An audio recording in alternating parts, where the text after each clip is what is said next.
Well, there's the car that's delivered the ball. I think something that's been borrowed, shall we say, from Euro 2020.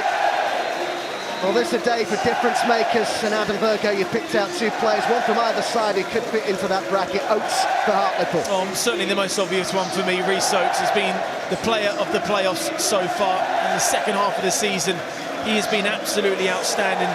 Two different kind of performances against Bromley and against Stockport, but his movement in the final third, I think, could really prove pivotal. Well, certainly a welcome return for Danny Wright against Notts County. Just the way that he led the line, the experience that you need, and the experience you need in these kind of games, Adam. The way that he links up play with Lemon Hay Evans, I think could certainly be a real outball for Gary Johnson's side within that final third. Dave Challoner has presided over a wonderful season at Hartlepool, the fifth manager they've had during their time in the National League. Can he win the club's first promotion since 2007 today? Ashton Gate, a stadium that will bring back happy memories for Gary Johnson. He was Bristol City manager for 5 years up until 2010. One of his 6 previous promotions was with the Robins. Well, most football supporters will experience far more lows than highs, but the hope keeps you hooked. The possibility that this could be their year keeps the fans coming back. Almost addicted to the pursuit of success, Hartlepool and Torquay are each on the very brink of it. A return to the Football League, the overriding objective for both this season. Every year outside the EFL makes the yearning to get back there stronger. It's what each club sees as their rightful home. They are one more win, Adam, from their holy grail. Certainly one more big performance from each individual in this side. I have to say the atmosphere in this stadium, Adam, is absolutely electric. And saying to you before this game, being a retired player now, you kind of miss these games, the big games that really set you apart to become a legend of a football club. This game today is for winners, not second best. Two outstanding sides, two different types of sides in terms of philosophy, the way that they play. Both managers going with the same 11, so certainly big belief. Launched long by Little, has won a previous promotion with Pools. Head back here to Coverlap. Sharing a player who's had an excellent season. Just look all across the pitch, there are so many key individual battles there, aren't there? Lemon Hay Evans chasing this, but it was Odosina who got there just before it. Both sets of players appealing, but it's gone the way of Torquay, the decision. It's certainly what you want in a game, early set play. Keeping with Carl Cameron down that left-hand side like he did in the semi-final against Notts County. And this is what he'll provide you on the left-hand side, a little bit more directness in there. Put a little bit of pressure on Odosina to get Sterry going back towards his own goal. Early chance to threaten from the set piece. Ferguson got his head to it. And then Asa Hall was there, and there's some appeals going on, but behind it goes for a goal kick.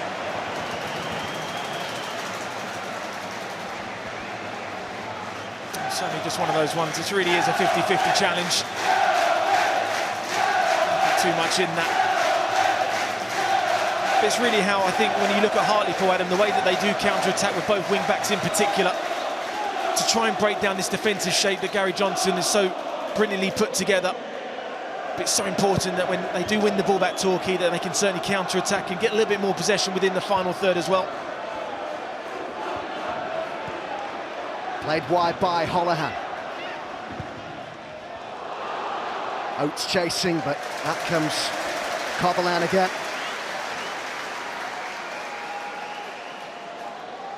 Hartlepool against Torquay for a place in the Football League. The prize more precious to these clubs than I think words can do justice to. I suspect that we'll get a contest that reflects that. As forward it goes to Lemon Hay Evans. Clearance by Little, and it's Torquay who are putting on a bit of the early pressure here. They've got the diagonal to Cameron, and they've got this one down the middle to Danny Wright. And Lemon Hay Evans is just going to be a player to try and work off both of them, to be that player that runs in behind. It's been a solid start, only 3 minutes gone though, but it's been a good start from Gary Johnson's team. Moxie to take the throw-in, of course played in the playoff final last season with Exeter, in which he was sent off. Plenty of distance on that. Back to Moxie it goes, fired in at pace. It's Torquay doing all the early running at Ashton Gate. Randell tried to disguise the pass for the fullback, Winter. As out it comes now to Oates. And off go Hartlepool. Armstrong is central. Randell tracking back. Ferguson arrives in support, and they'll take that throw in Hartlepool. Well, they certainly needed that. When you play against a side that's going to be direct and miss out the midfield and play within the final third, you're going to have to suck up pressure in the first 10 minutes or so. When that misplaced pass there from Randell, the quick ball out to Rees-Oates, that's when the counter is going to happen for Hartlepool. Ferguson, the only Hartlepool player in the official National League Team of the Year, takes the throw-in. Came off Randell for the first corner kick of the game to Hartlepool. Encouragement for the Pool supporters, those who've come from their town in the northeast. Have made a 10-hour round trip to Ashton Gate. And it's Nicky Featherstone, their captain, who comes across to take this, the club's current longest-serving player. Featherstone to whip it in. And gathered in by Coverland, and he was being fouled there by Little. Well, certainly one that they look at, Adam. They do surround the goalkeeper. Johnson and Liddell sometimes start on the byline and they make those spins to the far post. Certainly a sign of things to come for Lucas Coverland there in terms of when those crosses are going to come. They're going to come in under the crossbar.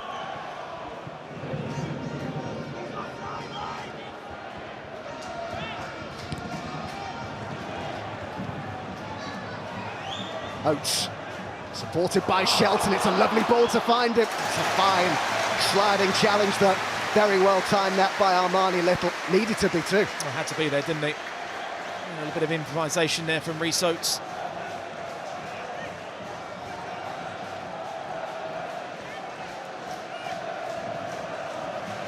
So Jamie Sterry to take the throw in for Hartlepool. Oates. Sterry with the ball in. Intercepted by Hall. Odusina. Just now to Liddell.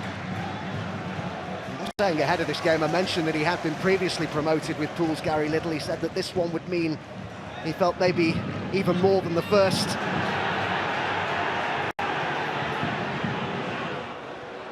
On the ball again here, Liddell.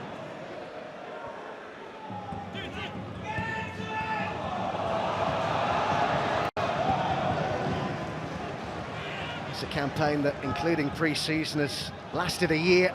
In fact, Hartlepool began pre-season training on the 20th of June last year. That was a challenge from Johnson, who felt that he got the ball, but the referee, Simon Mather, quick to give the free kick, and this is a great chance for Torquay to send it into the box.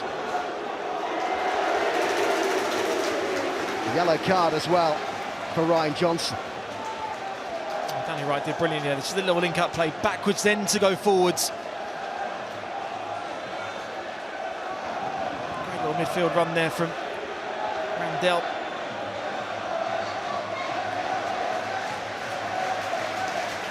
It's a long time, isn't it, to be on a yellow card in a game with this much pressure on it. It's come in the 7th minute, that yellow card for Johnson. James on guard.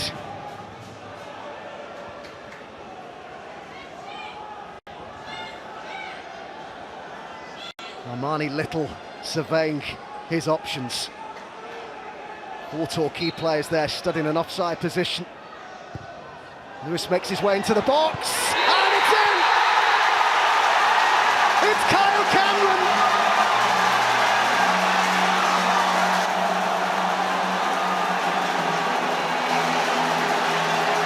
Well, it's been disallowed. I think it was for some pushing. Certainly the Torquay players were off celebrating and thought that they'd broken the deadlock in the promotion final. They've even got the goal music. I do think, though, Adam, that was for a push. It's a big decision, isn't it?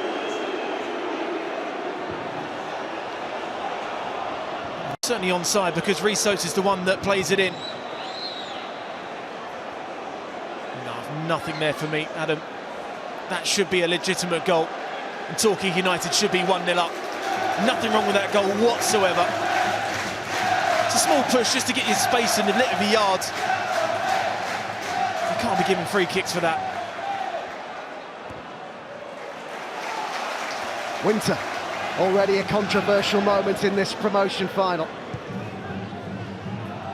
Little put in the delivery from which Cameron headed home for the goals.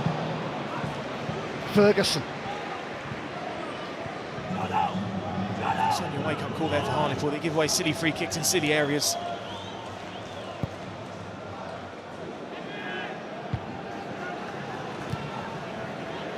Featherstone.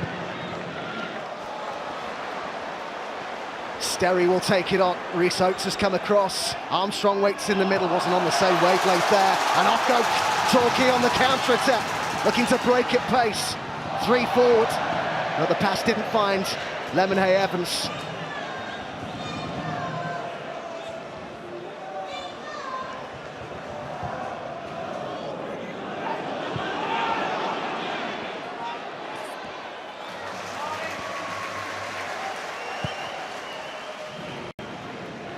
So 10 minutes gone at Ashton Gate. It's been a fascinating first 10 minutes. Torquay with a goal disallowed as Shelton wins the challenge. Found again by Sterry. Featherstone, that's a lovely ball. Oates. And Oates goes on. It's a fantastic run! And spilt by Coghlan, and Armstrong couldn't quite get there. Certainly something that Hartlepool needed. Just a bit of quality and a bit of control within the final third. And it's a brilliant ball around the corner from Nicky Featherstone that puts Rhys Oates in. We know we can certainly score from that distance. Little bit of time and space for him. Randell.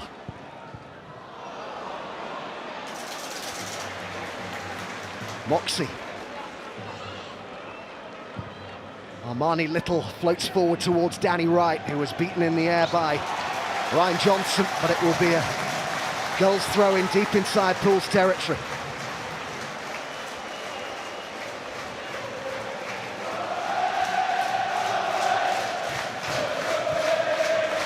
Winter. Almost found Hall. Cleared by Featherstone.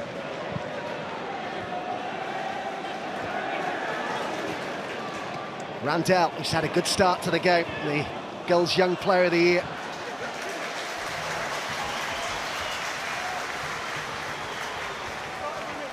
Really has had an excellent season. The player on loan from Plymouth will be heading back to the Pilgrims. But his parent club's pre-season training starts in 3 days' time.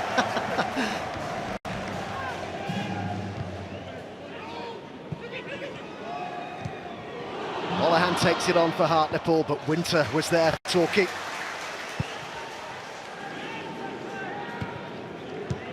Played first time by Asa Hall.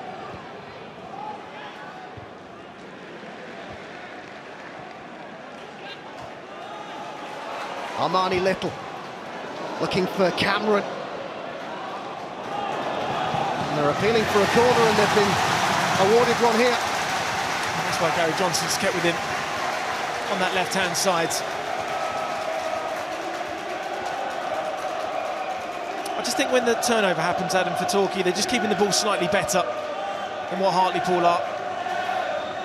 They're using the variety of balls. They're turning, they're going on the diagonals, they're keeping it short.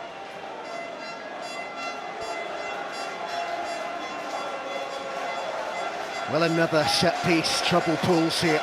They've brought everybody back to defend this, played in with a fair degree of pace, and it comes to Lemonhay Evans. Winter, still really crowded in the penalty area, that's exactly where it goes. And the free kick given to Hartlepool. Really good intensity about this final in the first 13 minutes. That's been a good good start to the game from Torquay United. As you mentioned there, the intensity, the way that both sides are really playing on the front foot is a real testament to their fitness and their desire and their attitude. I just think Hartlepool need the game to settle down a little bit now, because they haven't really got a hold into the game yet. Little, so much of the play is going through here. Winter, Randell with the movement wide, trapped by Ferguson. Wright in the middle, it's too high for him, but there are others arriving. One of them was Cameron.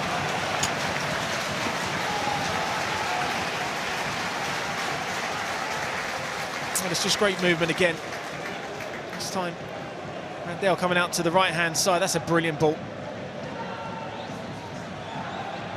Certainly just a little bit more there from Cameron. He just gets the run as well.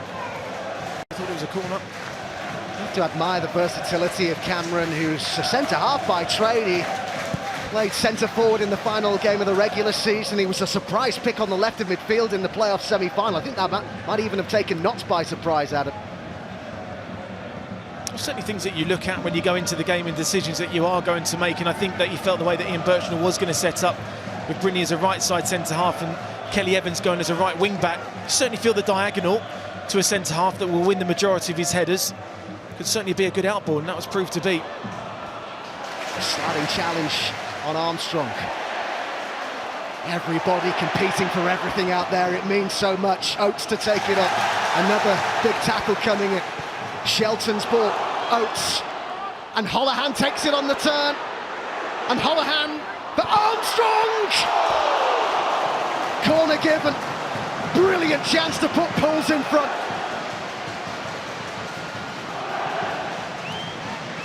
It's just one of those ones that you just see Luke Armstrong's eyes light up. And it's just one of those, a slip actually favours you. For Joe Lewis, that slip has saved his side a goal. Still danger though. Featherstone to take the corner here. He was part of the squad relegated in 2017. As now Pools look to get back to where they feel they belong. Odusina, who's done so well in these playoff games, replacing the injured Cass.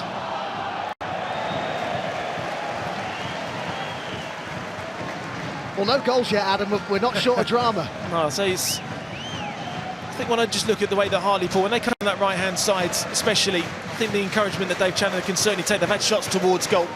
They've had opportunities where Torquay United have just been a little bit deep. Certainly these promotion finals are not for the faint-hearted, are they? They rarely let us down.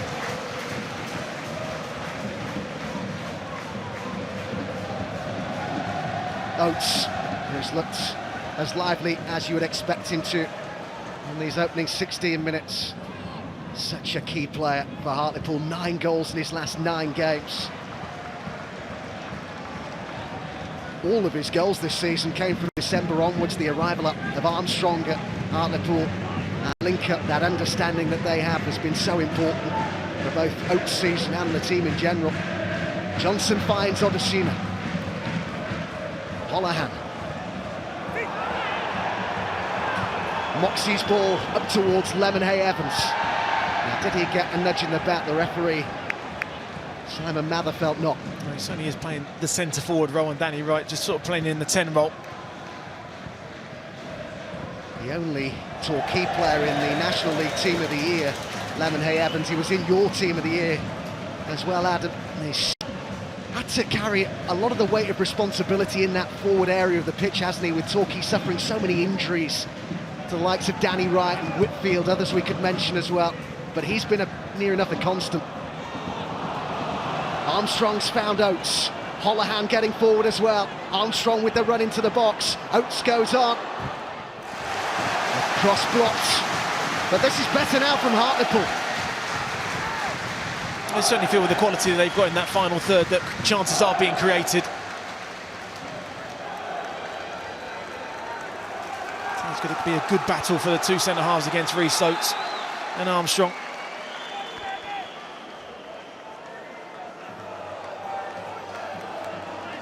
Everybody back here for the goals. Moxie keeping a close eye on Little. Movement from Holohan. Clearance by Danny Wright. And Sterry with the header back in there. Odysseina.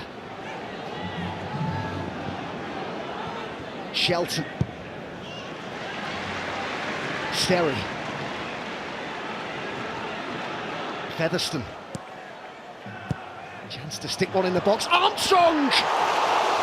Good save by Kovalat. He's certainly coming alive now, Armstrong. Yeah, great save. Good play all round there from Hartlepool. Said I needed the game to settle down for them and get some possession in Torquay's half, a bit of quality and get some patterns of play going. And that's Ferguson in a nutshell. Balled out his feet, quick ball in there. We know the quality of delivery that he certainly possesses. That's a great jump there from Armstrong. Decent save as well. Here comes the corner. And Danny Wright's there again. It came out to Orsina. Well, was Little held back there? That will be interesting to see again. Certainly the Torquay supporters felt so.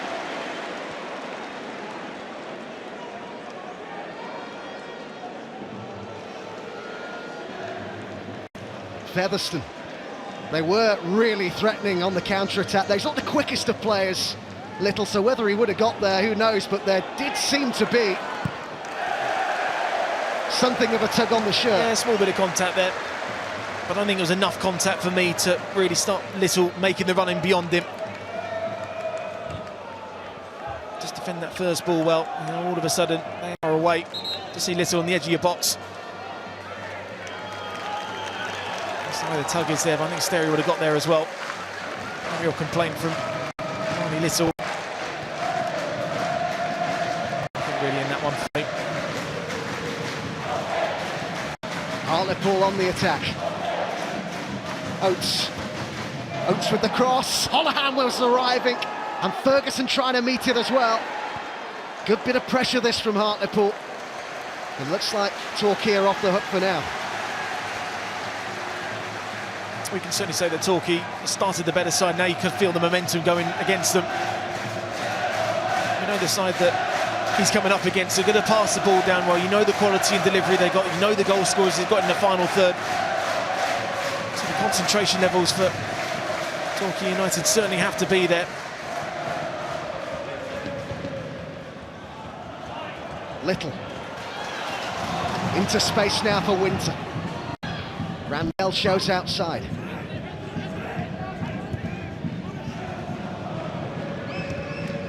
Johnson with the clearance for Pools, chested down by Sherrick. Lewis. Headed by Wright, and Cameron looking to get to it.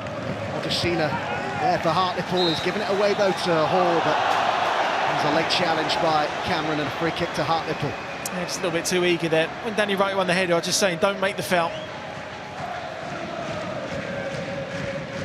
Don't give away a cheap free kick, which he does there. Armstrong. Holohan's made the run in behind him. Played the shorter pass instead to Oates. It's a really clever run that by Holohan. Looked to play the 1-2 with Oates, and now it's Torquay who come away with it. Randell. Little. What a great touch from Lemonhay Evans, who should have been ready for it because he was calling for it for quite a while. It's the type of ball that he certainly needs into his feet, not the one that's kind of fired in where he almost has to make it a fight ball. So he'd be disappointed that he didn't get hold of that one. Sterry. Armstrong. This time it's Oates who's in the middle. Shelton's in there too. It's very well defended to dispossess. Luke Armstrong can get the free kick as well. He done well there, Lewis, because the inside ball from Luke Armstrong could have been there as well to Shelton, but he got his angles right to show Armstrong down the line. Uses his strength and composure really well to win his side a free kick. Signed from Swansea in January, Joe Lewis. It was his cross that led to Danny Wright's opener against Notts County in the semi-finals. I have to say, by the way, considering there was a rugby match at Ashton Gate yesterday afternoon, the pitch seems in great condition. It's the home of the Bristol Bears, who are up against Harlequins in the Gallagher Premiership semi-finals.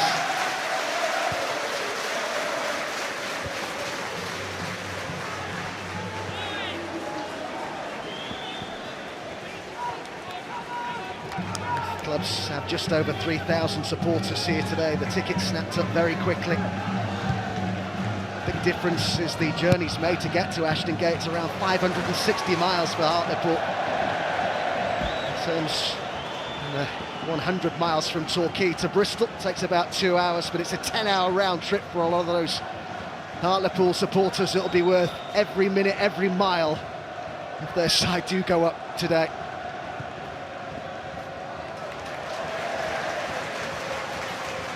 First Hartlepool supporters to get tickets once they went on general sale on Wednesday had queued up for 14 hours right through the night, all to be able to say, I was there.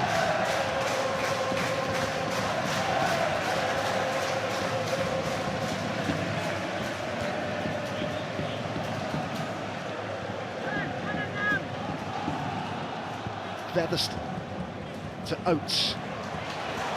Lemonhay Evans. Randell with the run here. It's been picked up as well. He'll hit this, but he didn't really get hold of it. Easy for James. I think he'll be slightly disappointed that one there. Adam Randell.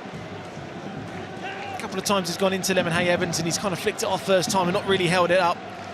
So the opportunity opening up there for the young midfielder to, I think, test James a little bit more.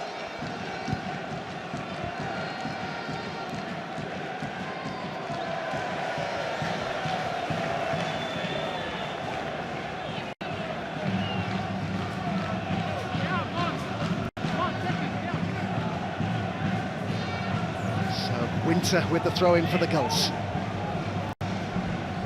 Wright, Cameron's made a run here. Wright might slip him in for a minute. Featherstone's done well to nip around Armani Little. What a good recovery from Little, but Shelton now comes away with it, and here's Armstrong. Kept in play. Holohan pointed where he wanted it, and he looked for Rhys Oates. And this should be Covalance, and it is.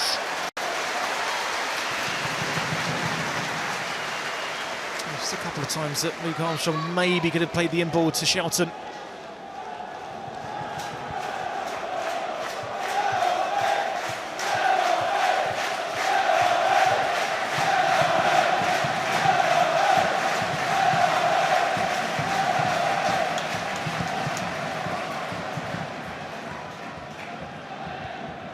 Little right in the air, and Cameron's won his header, and the shot, and Lemonhay Evans onto his right foot. Now there are two occasions there where I thought he might well pull the trigger, decided to take an extra touch. Just that reaction there, very tight call. I think VAR here, I think the arm would have been off. Does well to cut inside, but just use your left foot. The quick strike there.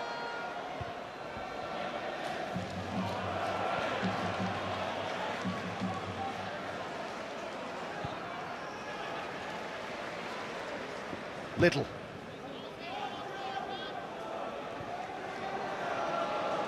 These two sides fourth and second in the regular season. The last final to feature the two sides who finished in those positions was a cracker, Tranmere against Boreham Wood back in 2018. It was Tranmere who came out on top that day. But who will prevail here at Ashton Gate? We have drama guaranteed. Sterry headed forward. Shelton plays it up towards Armstrong. Sherring comes across to meet him.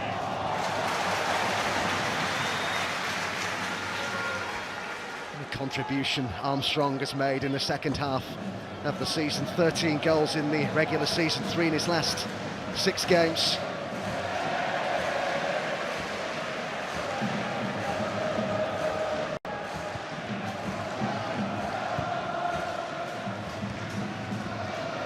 Flicked on by Holohan. Armstrong. Good movement by Shelton, but the pass didn't find him.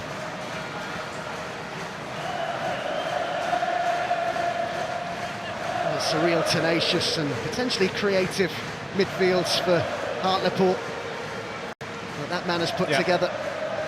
I think so, and I think the first 10 minutes, I think he'd be slightly nervous in terms of the way that Torquay started and his side had to deal with a lot of pressure. But I think in the last 15 minutes, Adam, I think he'll be very, very pleased the way that his side have reacted. You can kind of see the style now that he's playing with. You can see opportunities being created as well.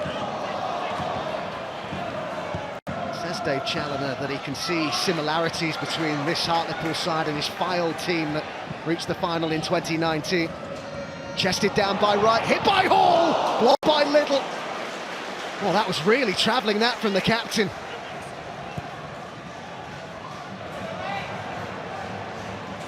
Armstrong. Off Armani Little for a throw into Pools. It was a great strike there from Mason Hall because he just uses the control, Adam. Strikes it nicely there. I don't think Gary Little would have known that maybe that was just going wide of the post, but again, experienced defender in the right place at the right time.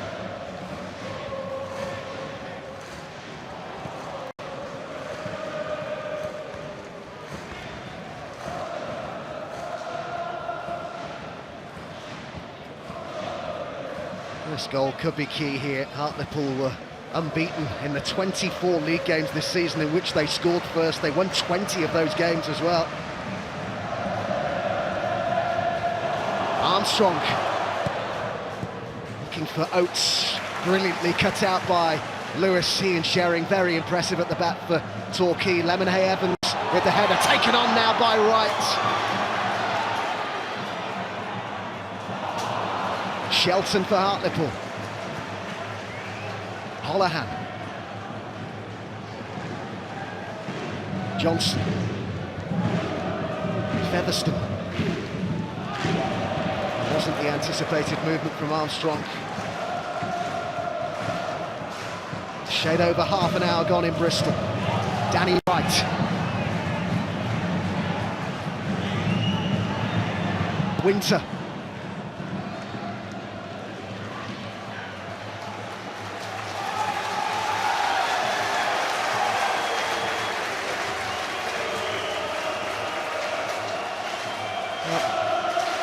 Paul did just get a knock there, but quickly back to his feet. Somebody who's won promotion from this league previously with Gary Johnson out at Cheltenham.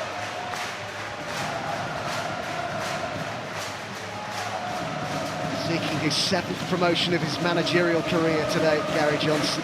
It's Moxey who will take the throw in here for the Gulls. A man who's played in 5 different playoff campaigns, vastly experienced. Header clear by Odesina. Little was there for Torquay. Of course, we have the Gallagher Premiership final coming up. A dramatic comeback right here at Ashton Gate. Yesterday for Harlequins, they'll take on Exeter Chiefs in that final. Saturday, 4:30 on BT Sport 1. Really was an astonishing comeback that at Ashton Gate yesterday.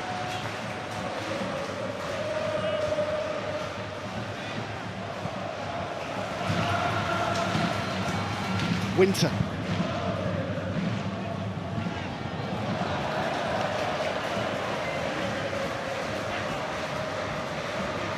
It's important now for Gary Johnson's side. When the diagonal to him was on, they used it well. I think it's one thing the Hartlepool will want them to do is to try and force it.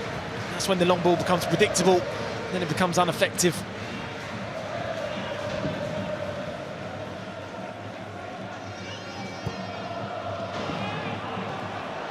Cameron.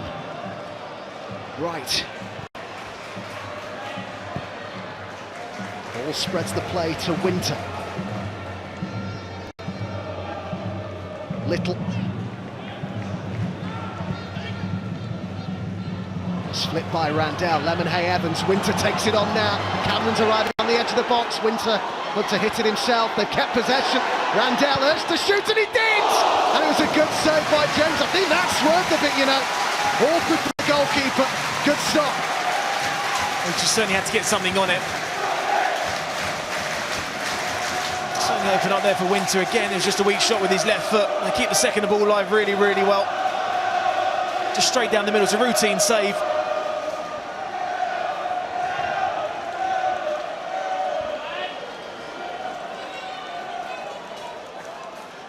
Will he be tested again here, James? It's Little to take the corner.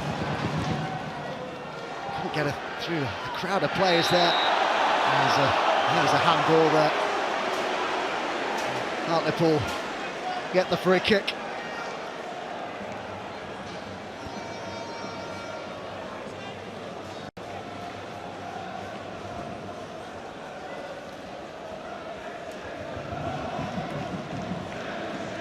Certainly testing the keeper there from the edge of the box, but just one down the middle. Certainly expecting to save.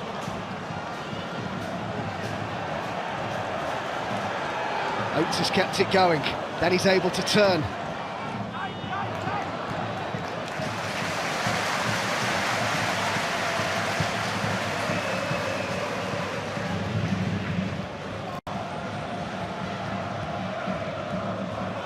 Shelton. Sterry. Oates with the run down the line. It's a lovely first touch that takes him inside. And Oates carries on, and then he hit it, and it came off Armstrong, who's turned and scored! Luke Armstrong for Hartlepool!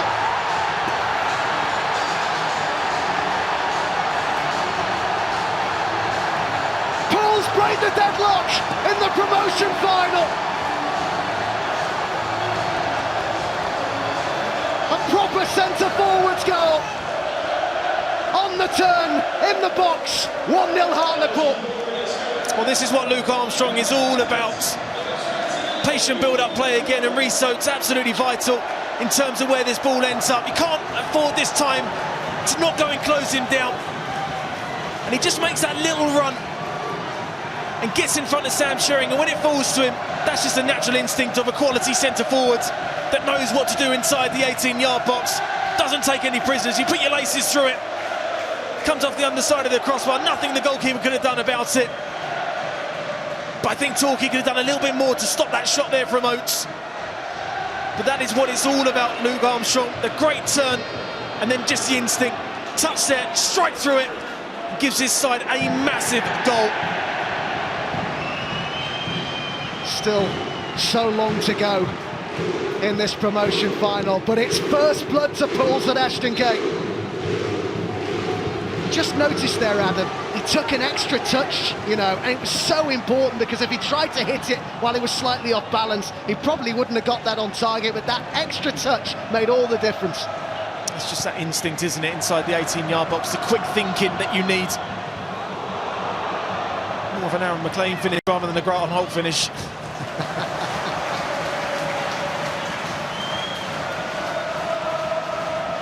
Now the Poolies are bouncing.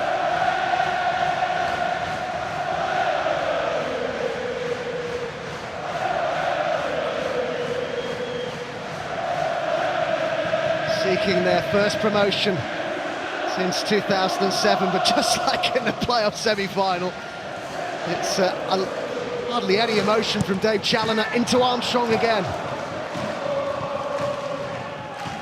Really important few minutes this, isn't it, Adam, particularly for Torquay? Yeah, I think so, Adam, because they really started the game well, and I said Hartlepool were just growing into it and growing into it and growing into it.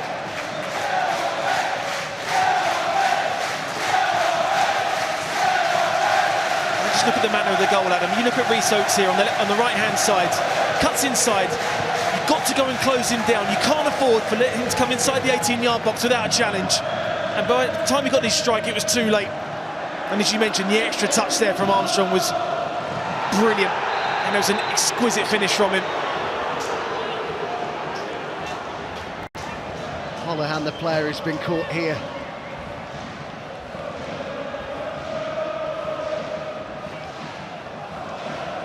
Well, so much has already happened in this first half. You think back to that disallowed goal for Torquay as well, which will be very interesting to hear what the likes of Chris Hargreaves and Aaron McLean and Grant Holt have to say about that at half-time. But it's the Hartlepool fans celebrating at the moment.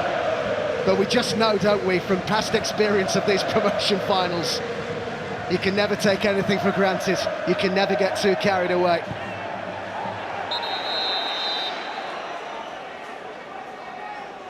Cameron is the Torquay player involved in that collision.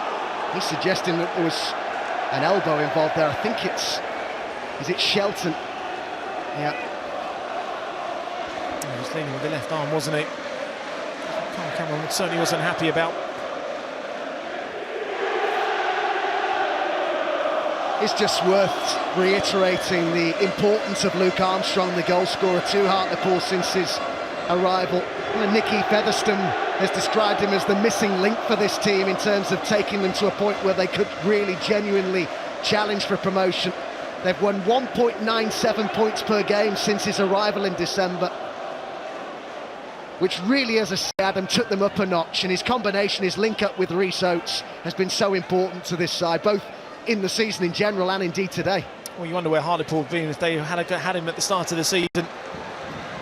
It was an area when I looked at Hartlepool's squad when they came into this season was where the goals were to come from in terms of that final third, and your strikers that Dave Chandler had available at the time, but just an instinct that those two have just linked up absolutely brilliantly. Their styles complement each other. Can Torquay hit back before half-time? The header by Wright. Winter beaten by Holohan. There was a nasty clash there. The referee wisely, immediately stopping play. Winter and Holohan down, and the physios called on here. Can't catch your breath, can you, in this game? It's been a great first half, Adam. Real end-to-end stuff, chances and opportunities being created. Sometimes you come into these games and players can be a little bit nervous and play within themselves.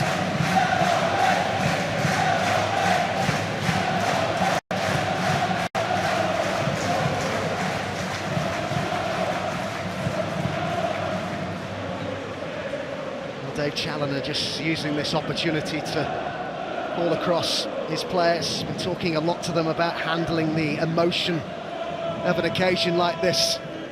Let's have a look at Luke Armstrong's goal. The difference between the two sides. There's that extra touch, Adam. That's the one that sets it up. Because if he doesn't take that extra touch, just gets caught under his feet a little bit and you won't generate any power. But the touch gets it out and he's just quick to react onto it. At any level, that is an instinct of a quality striker and knows what to do in the 18-yard box under pressure.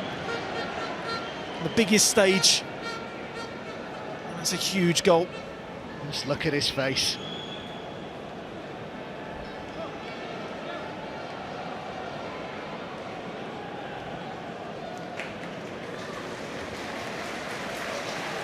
We have the UEFA Super Cup to look forward to. Of course, in August, on the 11th, Chelsea up against Villarreal. Unai Emery's Villarreal. Should be a good contest, the curtain raiser for next season. BT Sport will broadcast more matches than ever before next season from the Vanarama National League, which is due to start on Saturday, the 21st of August. We get to do it all over again, Adam. Certainly, it's been a great season so far. It's so that all of a sudden, the next one comes very, very quickly.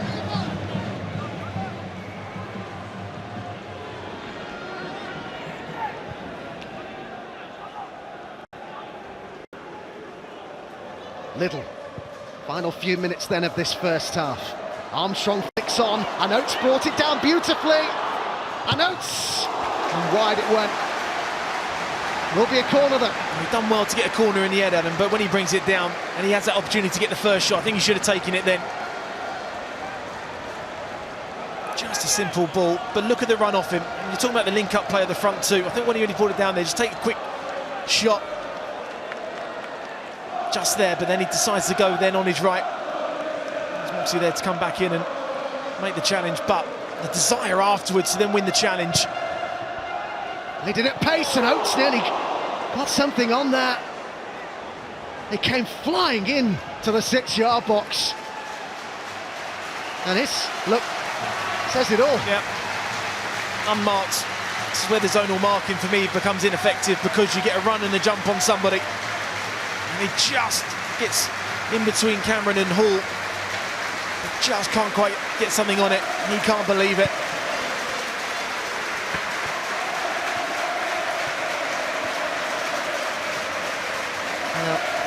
In the 43rd minute here, Ashton Gate comes together for a man who loved Hartlepool United, who planned to be here today.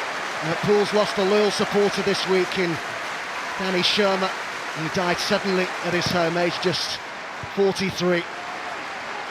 Also played for Hartlepool Cricket Club, was hugely popular both there and at the Vic.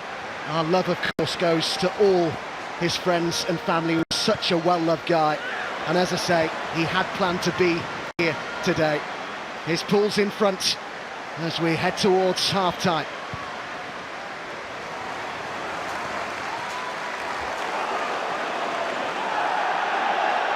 Armstrong's kept it in.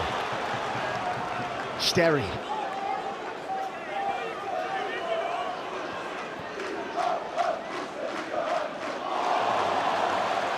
I'm expecting 4 minutes of added time at the end of this first half.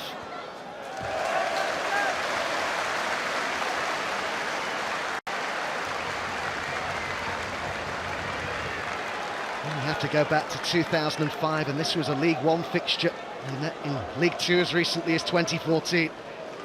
Which one of them will return to the EFL after today? It's Pools in front as we head towards half-time. Sterry. Oates.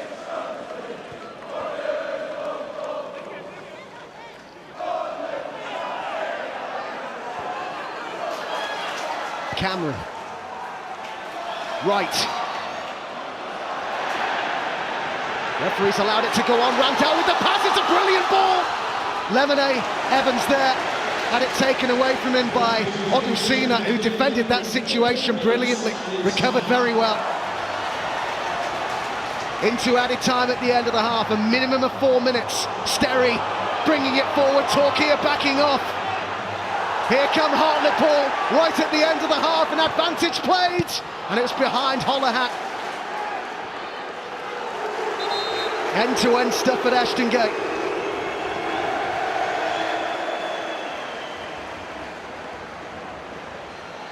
Yellow card given for the challenge on Sterry. The referee had played the advantage.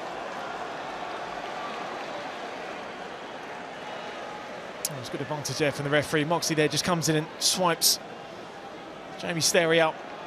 Certainly was a yellow card, but the referee felt the advantage was more favourable there to Hartlepool.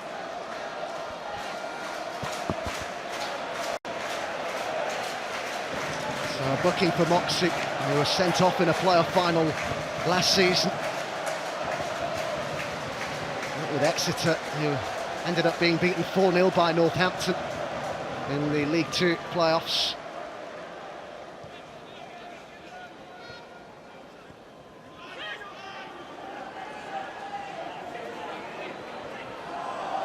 Defending for Torquay to do at the end of the half, but they win it back. I'll ask you the question I do at the end of every first half. What have you made of it so far? I think it's been absolutely brilliant, Adam. It's been a real to and fro first half. I thought his started the better. For me, a controversial disallowed goal, but I have to say the quality of his side has shone through dramatically. And they've stopped Torquay really playing within that final third, and Lemonade Evans has really been feeding off scraps, and the ball into Cameron stopped now. Wright's not really been involved. But I think on the general phase of play, Adam, I think the deserved lead does go to Hartlepool going into half-time. But the disallowed goal as well, a very big moment, wasn't it? Yeah, it was huge. Interesting to see what the boys say at half-time about that one. And those little decisions and moments can be absolutely influential and massive in terms of the mindset of how the game goes.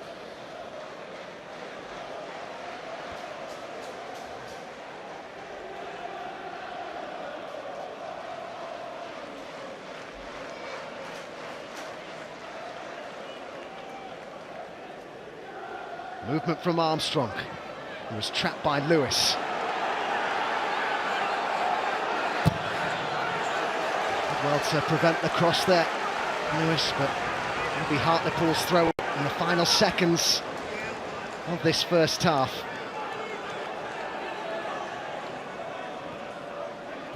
And 3 of the 4 minutes to be added on. Sterry, former Newcastle player, to Oates. Early crossing towards Armstrong. don't think he meant that, but he finds Featherstone. Holohan. Featherstone. Shelton. Took a bit of a risk there. Lemonhay Evans chasing it.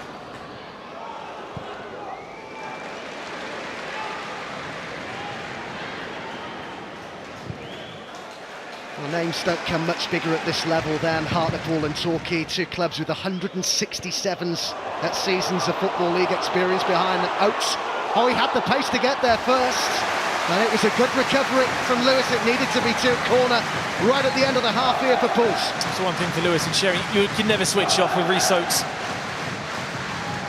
Done it time and time again, where you feel that the defender's going to get the advantage, you feel that the defender's going to win it, and he just gets it. Lost count now how many times he's won his side of corner just by closing down.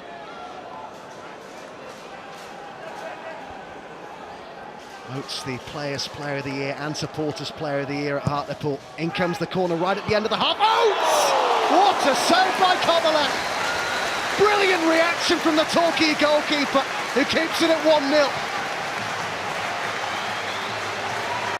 Oh, just a magnificent save, and how much would this save mean to keeping Torquay United in this game? Poor marking again there. One of those ones you feel should be hitting the back of the net, but take nothing away from the instinct save there from Lucas Coverland. It's kept his side in it.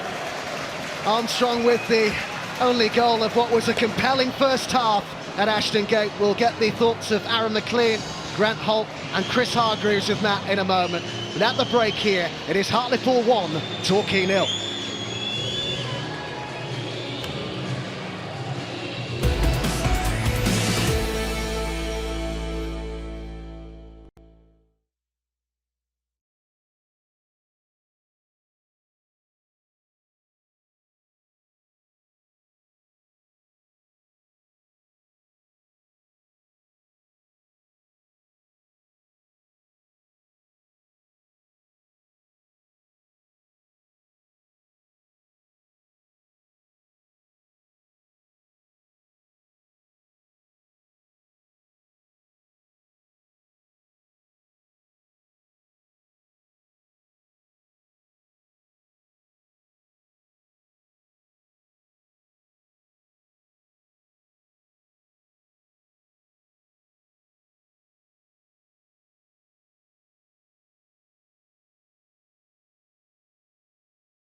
The back of the net, but take nothing away from the instinct save there from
you won't generate any power.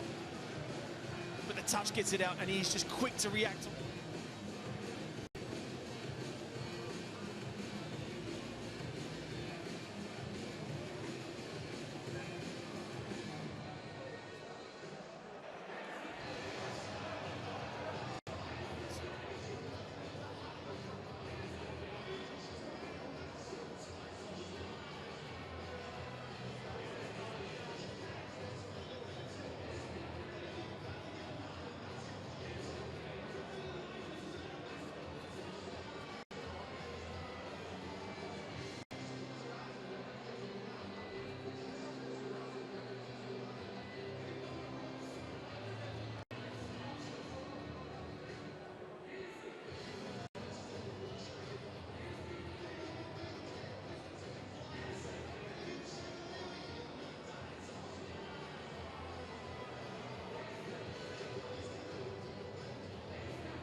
Oates carries on and then he hits it, and it came off Armstrong, who's turned and scored! Luke Armstrong for Hartlepool! Pools break the deadlock in the promotion final.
Evans carries on, and then he hit it, and it came off Armstrong, who's turned and scored! Luke Armstrong for Hartlepool! Pools break the deadlock in the promotion final.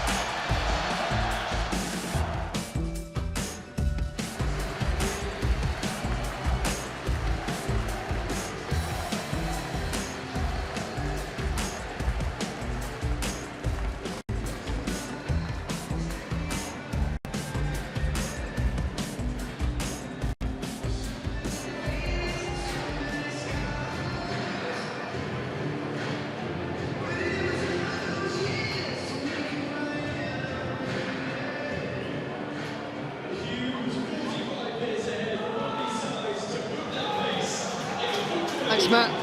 Well, the National League season, always the test of endurance, but this is a campaign that's pushed many to their limits.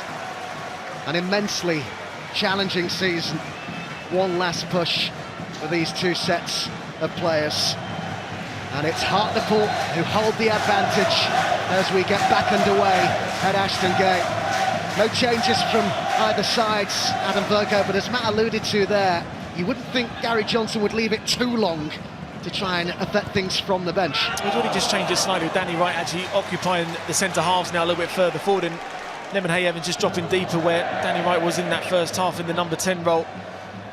I thought the first 10 minutes they started really well, and then Hartlepool almost worked them out and had better quality in these areas that really caused Torquay a lot of problems.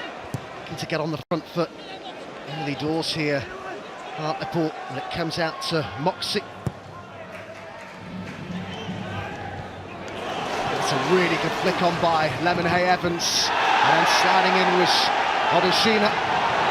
Throw-in's gone Hartlepool's way, much to the frustration of the Torquay fans right in front of us. I think that's the change that Gary Johnson had to make, because when the ball went up to Conor Lemon Hay Evans in the centre forward role, they weren't linking up at all. Committed challenge there from Odushina, maybe got away with that one slightly. Winter. Randall had come short, but it goes longer up towards Danny Wright. Header won by Little, it dropped for Hall. Cameron, Lemon Hay Evans, Armani Little. Into his right foot, it's a good cross. And it was cleared by Featherstone on the edge of the area. Such a tough side to beat, Torquay, 14 unbeaten. They draw their final 4 games of the regular season. But of course beat Notts County 4-2 in the semi-final, and Gary Johnson's side will fight all the way to the last minute here.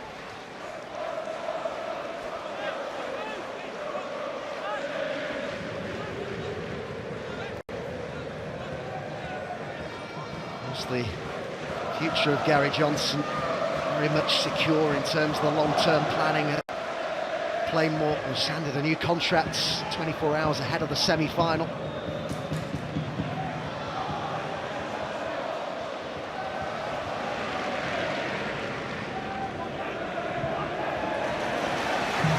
battling by Cameron to rob Odushina of possession. Hall. Cameron continued his run.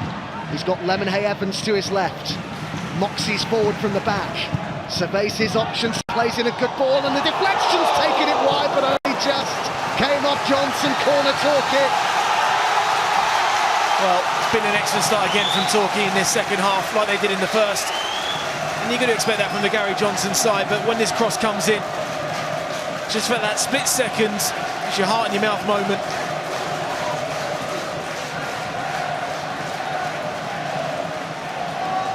Torquay have started the second half, the stronger of the sides. Little fizzes one in, and Hall was arriving in on that. Randell, another ball into the box. Lemon Hay Evans.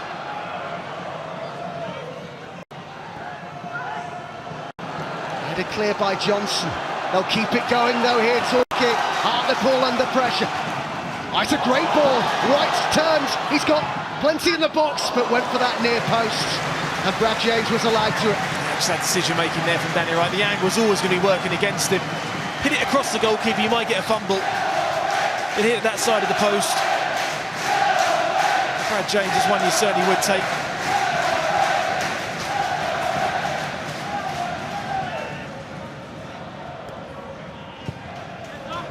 Cleared by Shering.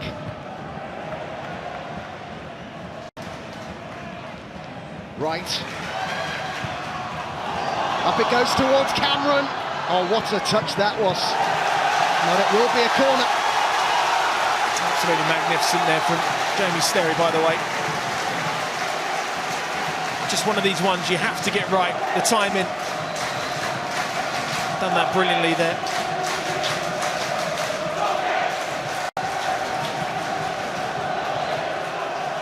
Well, they're knocking on the door, Torquay. They want them to kick it off its hinges. Sheringham. Cameron, one of those towards the edge of the 6-yard box. Holohan won the header.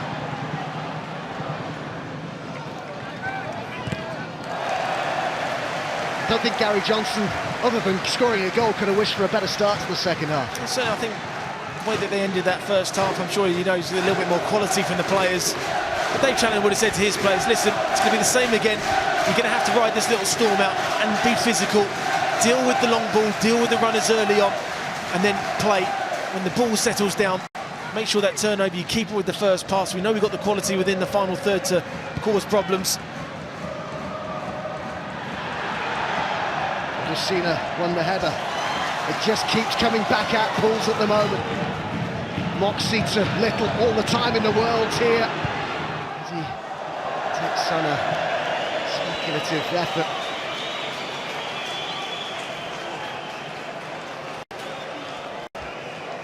Well, there is the manager of the National League champions, Matt Gray, is here. I'm told his chairman, Bruce Elliott, is here as well. And what a season they've had. What a job those two men, amongst many others at Sutton, have done to get that club into the Football League. It's weird seeing him in a suit. But no, they say he's done a magnificent job from everybody at the top here, as you mentioned, Bruce Elliott, all the way down. Deserved champions. Quality players, and listen, it's not going to be easy for them going into League Two, but Matt Gray has provided this season nothing short of sensational. Ball was won by Holohan. Up it goes now to Armstrong. Good hold-up play by the centre-forward, Oates. Well won back by Lewis. Moxie. Lemonhay Evans can drive on, can he? He's got Cameron to his left. He's still going. Rather snatched at the shot in the end. Well, just a change around of Danny Wright playing down the middle and him coming a little bit shorter in these areas here. He can drive forward with it. Just Little again there, just showing his experience to go and close the shot down. Knows Ashton Gate well enough. Lemonhay Evans was a former Bristol City youth product. He was contracted to the Robins for 8 years, up until 2020. 5 goals in his last 12 games. Now Gary Johnson needs a big second half, and Lemonhay Evans with Torquay to turn this situation around. Seemed to be a push there on Armstrong, but the referee is happy for it to go on. Winter.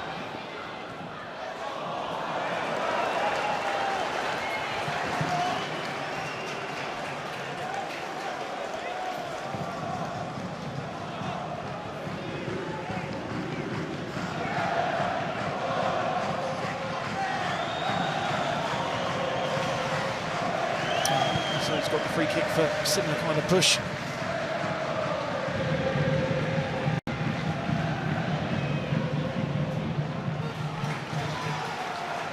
Hall. Moxie. Little. Coming inside, finding Lemonhay Evans. Cameron hadn't anticipated it, but Sterry was there for Hartlepool.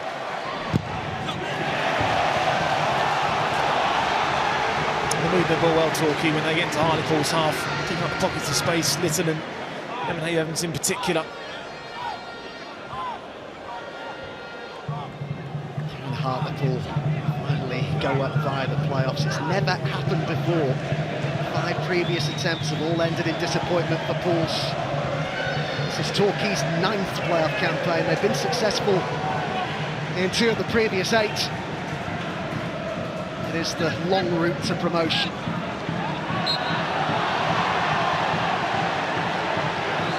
Sterry has stayed down here, having seemingly been caught by Cameron. It's a little naughty kick afterwards, Adam. He just signed the free kick there, it does really, really well. Just a little kick afterwards.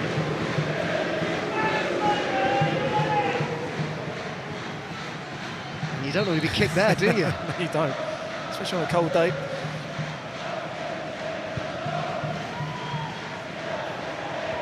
Deepest sympathies there to Sterry. Now there's some afters going on involving 3 players here. Oates for Hartlepool. Armani Little involved.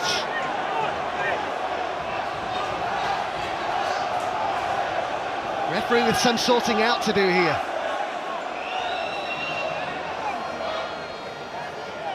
Well, it's good refereeing to just calm the situation down and then send everybody away, bar the 2 players here who are going to be, well, at the very least spoken to. It looks as though a card's going to be shown to at least one of them.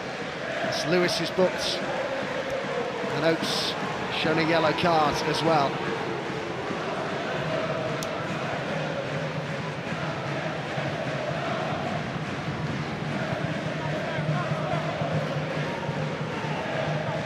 So they're both going at it, aren't they?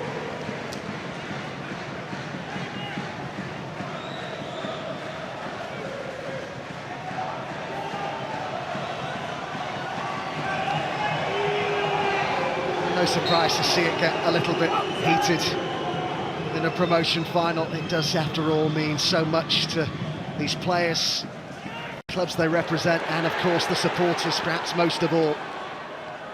Oates, Shelton. Well, nice turn that by Sterry. He's got Shelton to his right. He drives on, and it drops to Shelton. And Oates content with the throw-in. Now a bit of pressure from Hartlepool, who seek a second in this promotion final.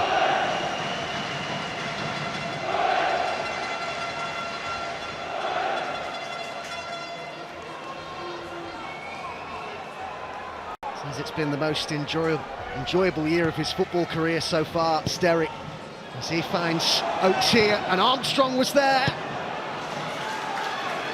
Johnson first to the loose ball.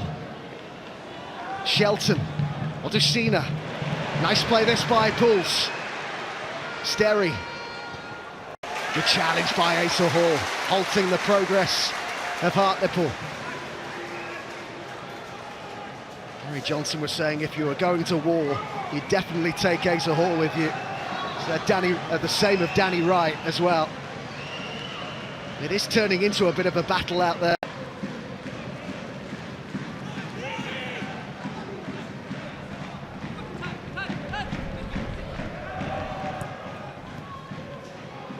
Featherstone had gone for the return, he got it as well. He's looking to hold off Cameron, he's got Shelton in support.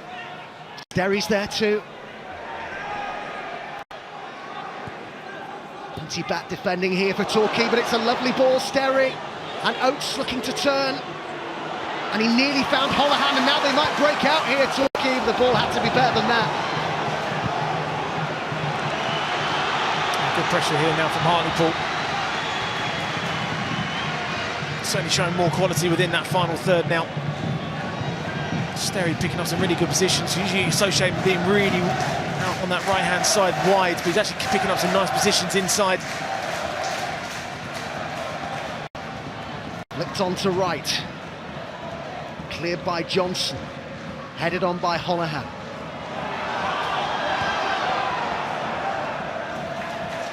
Winter. Little.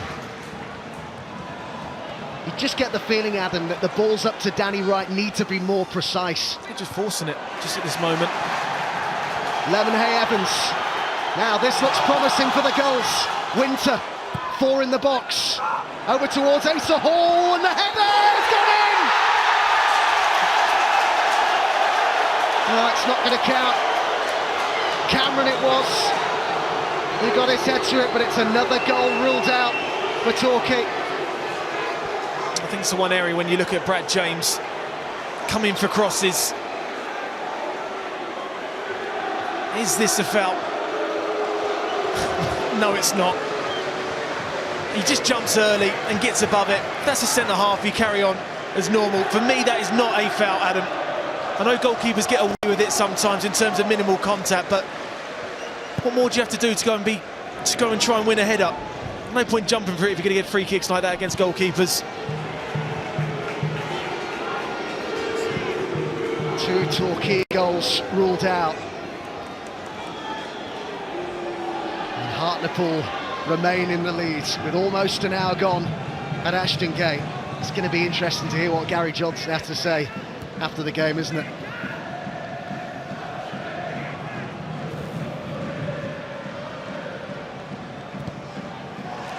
Shelton's won the corner, came off Moxie. Certainly an element of frustration for Gary Johnson's side, but you've got to just try and get rid of that now.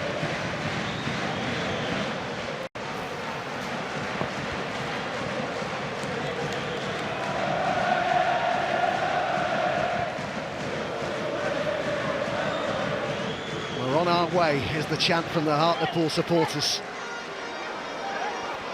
30 minutes of this promotion final to go. Ferguson to swing it in with that lovely left foot of his. And it was off little for a goal kick. See what they're trying to do there. Using the pace of the cross there, you just get something on it very, very quickly. And it's almost one of those ones sometimes you can't really react to as a defender or a goalkeeper. We saw the result go against home advantage in both the league meetings between these clubs this season. Seems an age ago that Torquay won 5-0 at the Vic back in October. Torquay's joint biggest win of the season. Hartlepool's biggest defeat it was. The Pools won 1-0 at Plainmoor in March. Luke Molyneux, not the only goal. Cameron still complaining about his goal being ruled out for what was adjudged as being a foul on Brad James.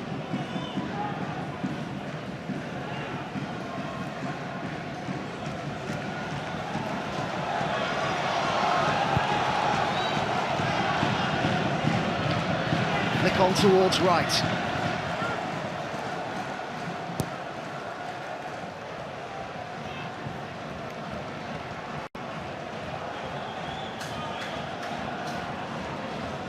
We are certainly coming into the sort of time here where Gary Johnson in particular will be looking round at his bench, looking at what's available to him, and he's got some big decisions to make. Angie Kimpioka, I'm told, has been sent out to warm up. Right, Lemonhay Evans, Moxie, Lemonhay Evans, Asa Hall has a go! It wasn't far away. A great patient build-up play there. Great first touch there from the captain, and all of a sudden it opens up a great angle for him to bend that one into the top corner. Just knows not to get drawn towards the ball. That's so unlucky there. Fair distance out, but quality and control of the strike there was absolutely brilliant. Just couldn't quite get the dip on it. Real leader for Torquay, and their top scorer this season as well, 15 in all competitions. Gary Johnson was saying that of all the players in this Torquay squad, that Hall's probably the most likely to go on and manage. He's been doing his UEFA B licence. Here's Winter. Cameron tried the flick, but it didn't come off. Johnson cleared it.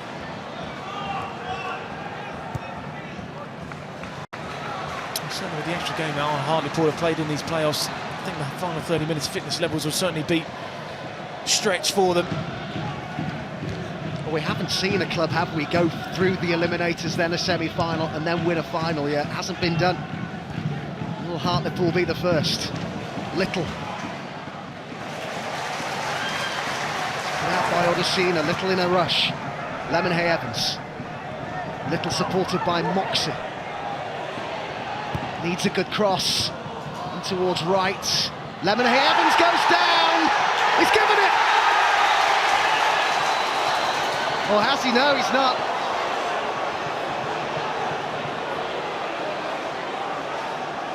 Well, he's adjudged that it was a dive. I thought for a second he pointed to the spot. So did I for a second.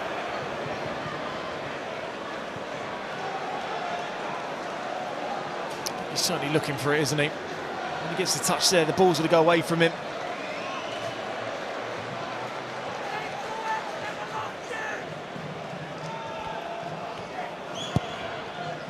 Some big calls being made here by Simon Mather.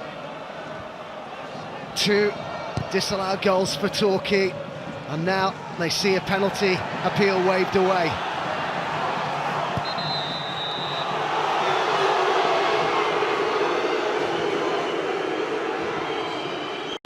Johnson is the Hartlepool player hurt here.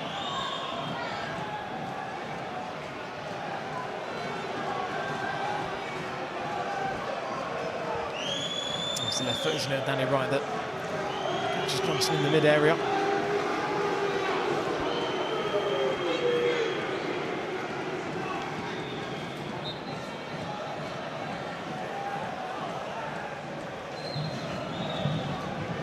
Johnson okay.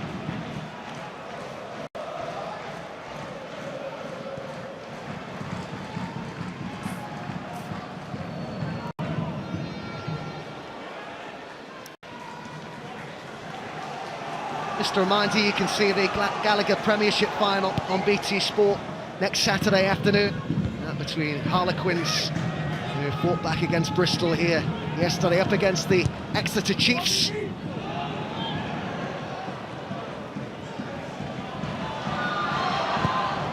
Just got that away in the nick of time.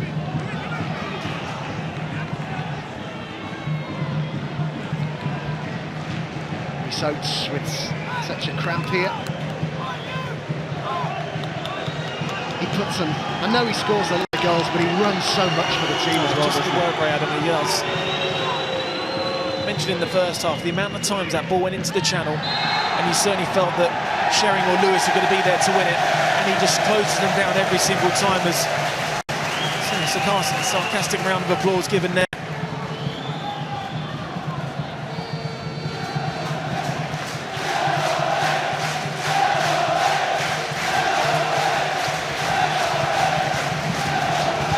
Torquay fans find their voice as it's sent into the box.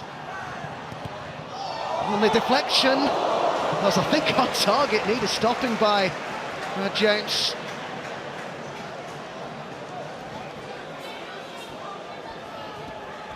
It's Danny Wright again that's causing all kinds of issues now.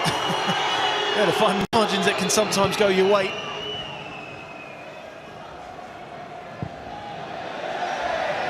Hartlepool eager to avoid a 5th season running at this level. It would be a 3rd in Torquay's case, but Rhys Oates is really struggling now with cramp. Could do with one of his teammates helping you out. It has been such a long season, it goes without saying. His side were in pre-season training this very day. 12 months ago today, their season effectively began.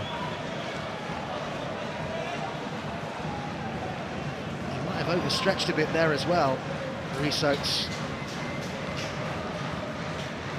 Pretty sure that every single Hartlepool fan watching just hopes there's a bit of cramp and a bit of fatigue in there. Players Player of the Year at Hartlepool, Supporters Player of the Year, and in Adam Virgo's Team of the Year as well. Prestigious award. Yeah. So he's been absolutely brilliant. Well, Danny Elliott is an option on the bench for Pools.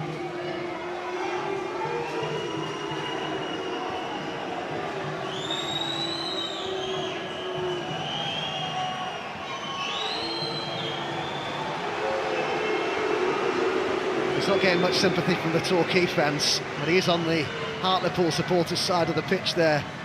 Rhys Oates. He's had such a good season, he's been so influential, their top scorer, he even played in goal, and didn't concede, did he, against Boreham Wood when he had to go in goal? Had to clear by Little.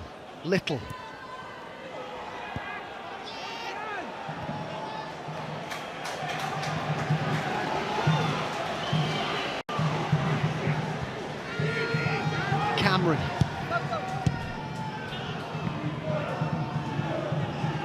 Moxie. And it goes towards right. Little headed clear. Featherstone. 10 assists and 5 goals this season for Nicky Featherstone. So influential in so many ways in that midfield for Hartlepool. Closing down by Armstrong. Holohan first to it. And Winter comes away with it for Torquay. They've got a lot forward here as well. Hartlepool getting numbers back. Winter to Hall. Winter again. Good ball to Little. Moxie goes on the outside. Inside Little goes, he's hit it! But it was straight at the goalkeeper, James. Moxie was just shouting at him maybe to try and do the reverse ball when he made the overlap around him. But you make the overlap to create space for the shot to happen as well. So you can understand why Armani Little takes this one on. See the left back get around him. Just felt the little reverse ball maybe would have been the better option, but shot on target. Still no changes made by Gary Johnson. 20 minutes to go. Danny Elliott, I'm told, is going to be coming on shortly for Pools. Winter.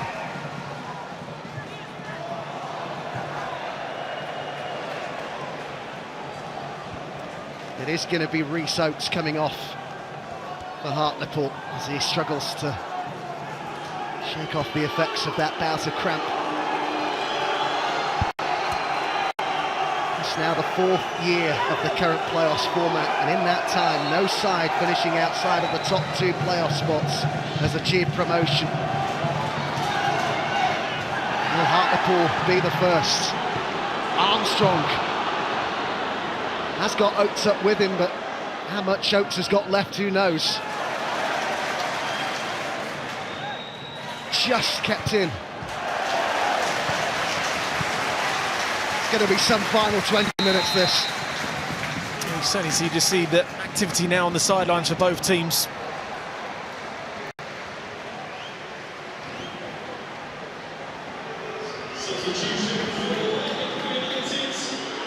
Well, Oates is indeed being replaced in the rain at Ashton Gate. They've got drizzle and brizzle. Elliott to come on then. Signed from Chester in April, Danny Elliott, 1 goal in 5 league games for Pools. This season was with Aston Villa and Forest as a youngster. Spent some time in the USA at North Carolina FC, also with the Long Island Rough Riders, one of the best names in football, that.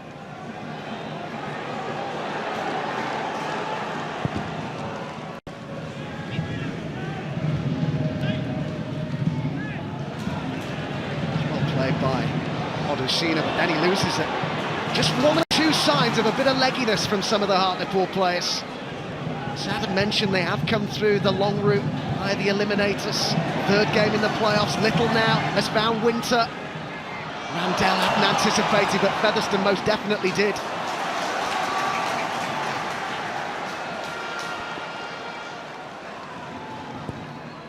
Into the box it goes towards Danny Wright. It's been so quiet today, really, by his standards, Danny Wright.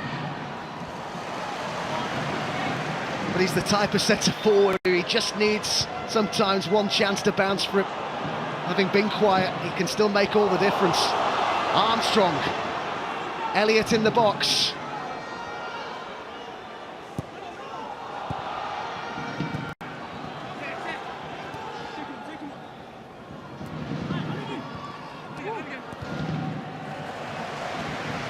I think Hartlepool needed that, Adam, because just a few tired passes now coming into play. The ball was going up forward. You just didn't really see that midfield runners happening. Sterry was just kind of jogging forward. So game management now for Dave Challoner's side is going to be vitally important to almost see it out and then just try and take the initiative if Torquay are still behind, sending players forward. Great cross by Ferguson, almost found Elliott. Sterry.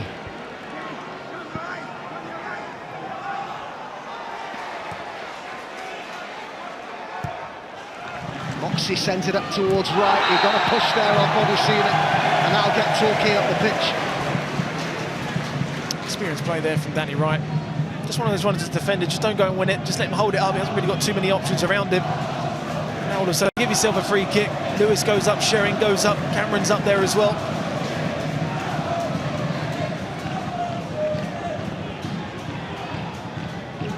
Will a chance drop for Torquay? Hartlepool lead, but by the slenderest of margins.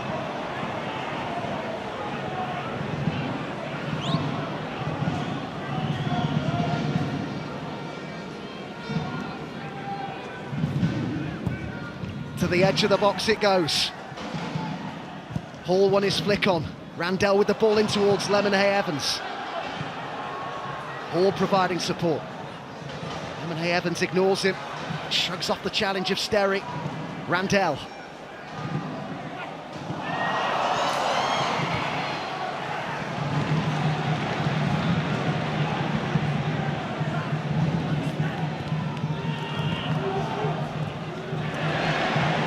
Shelton kept that in, and then he was caught right in front of the dugouts. We're going to see the yellow card shown here as well to Armani Little.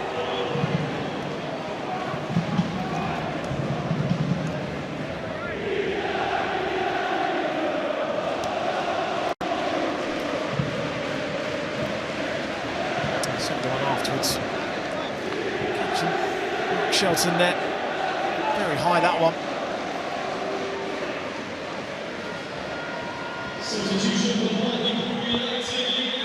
So I'm going to see a change made here with Ferguson being taken off.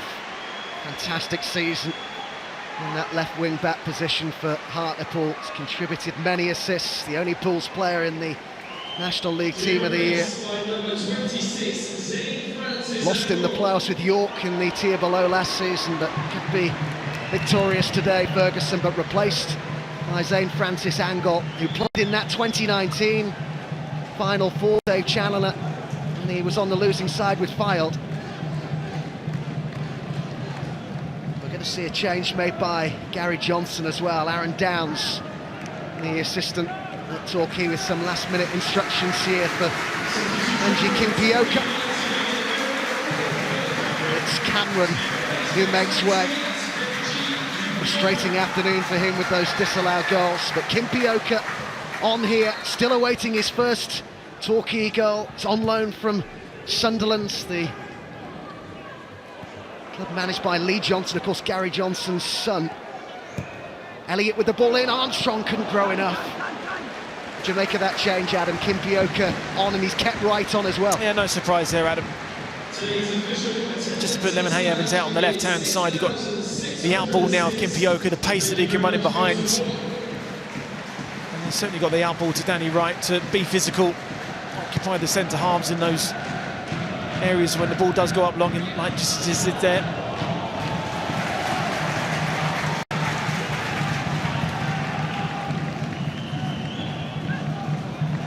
It's going to be surely a long throw in here from Moxie.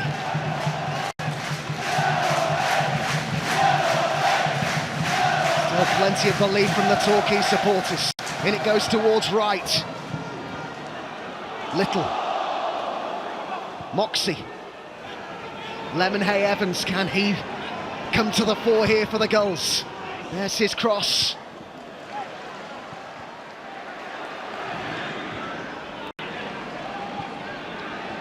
Lewis with the header forward to Lemonhay Evans.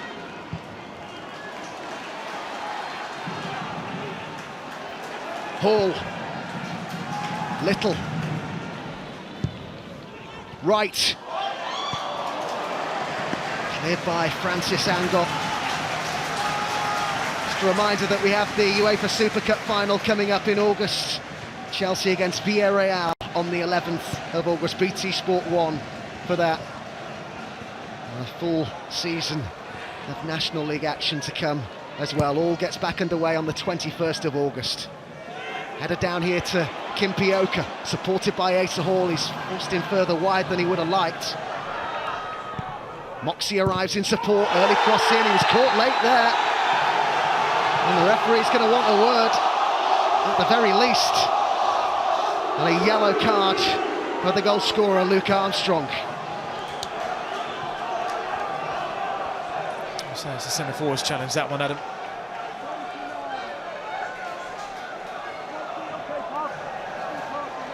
No complaint there with the yellow card. Just an honest tend to see that every single time, trying to get back and try and stop the cross coming as a centre forward.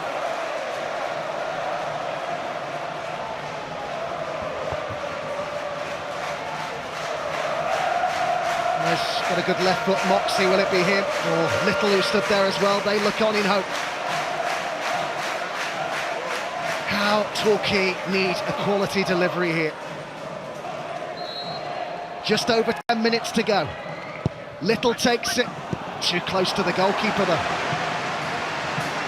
Just some miscommunication there from who's expected to take it. No one really ran across that near post area when Little took it.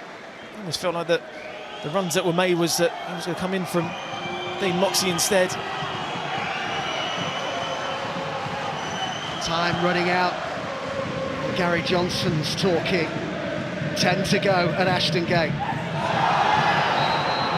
Another free kick to the goals. Silly free kick's given away now, but it's just important now that Torquay just don't force it. I know you're kind of stretching and you're gambling a little bit more. You just mentioned a minute ago, Adam, just the quality of delivery into the front players. Just had to hit with a little bit more quality now.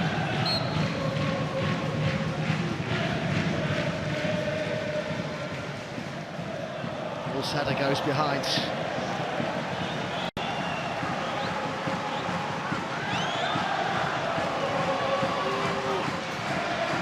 It's tense, it's nervy at Ashton Gate. 10 minutes from the Football League. Hoping for their first promotion, Hartlepool, since 2007. You look at the clubs who've gone up via the playoffs in recent years and they've all made a good fist of it in the league. Harrogate, Salford, Tranmere, Forest Green. Although Grimsby, who went up in 2016, will be back in the National League next season. We'll have Southend in the National League as well. He's hoping to be an EFL manager. I say in 10 minutes time, probably be a little bit more than that, won't it? In terms of added time, but Torquay hoping to force extra time. Holohan. Shelton. Came off Lemonhay Evans.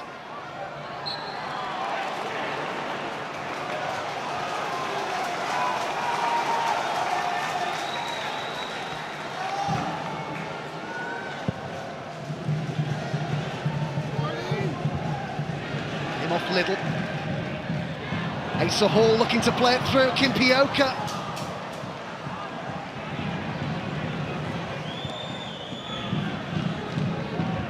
Right, getting back to his feet, hadn't been caught in the face. Holohan. Shelton. Elliott on the edge of the box. Overlapping run by Sterry.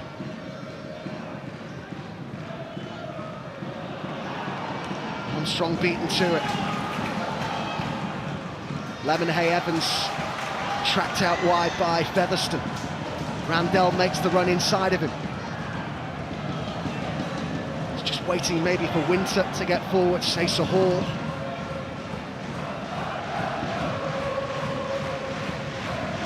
Little. Only one defeat in their last 17 matches for Torquay, but are they going to come up short just when it matters most? Lemonhay Evans wins a corner. They've done well there, because so many times you see those little positions come up and they just try and force it.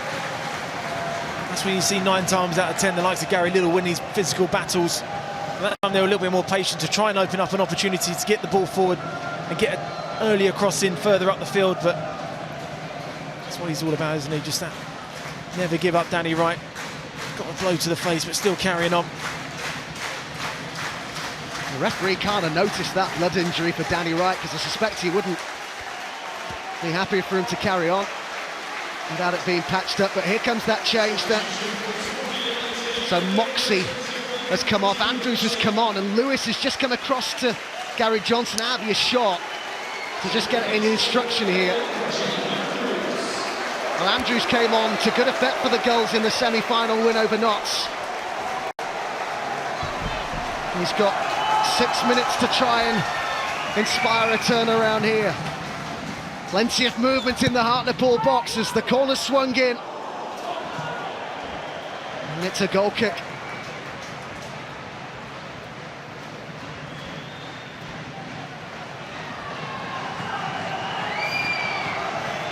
He's going to need that sorting out, Danny Wright.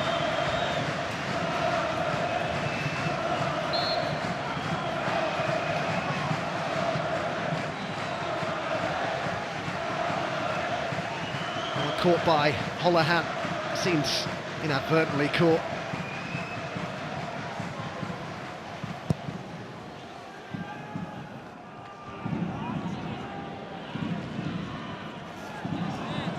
Featherstone. Elliott's ball inside, Shelton. He's got Armstrong up with him. Shelton has a go himself. Call. 5 to go. Yeah, I mean, now the chance is going to open up for just one of those last-ditch challenges now. Moxie on, Andrews on, another defender out, so a goal on the break could certainly happen for Hartlepool.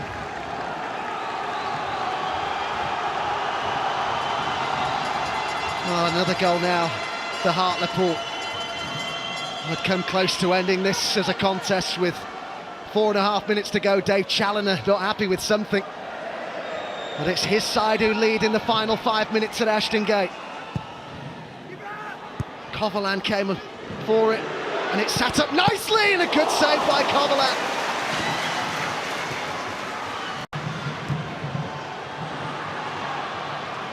Oh, given away by Little.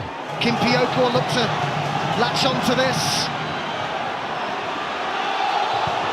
Well, the Torquay fans felt there was a handball there by Odusina. But Winter with the chance to get forward. Up it goes to Randell. Frantic final few minutes to go at Ashton Gate. Winter. Randell, that's a good cross. Wright was looking to get on the end of it. Lemonhay Evans. Hartlepool push back. Little again.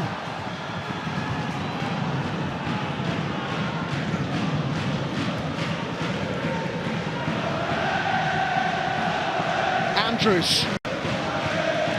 Little.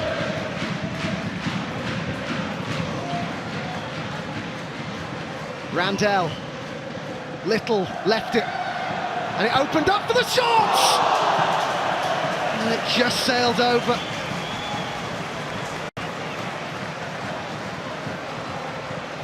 Randell close. Very, very close, and again it's just a patient build-up.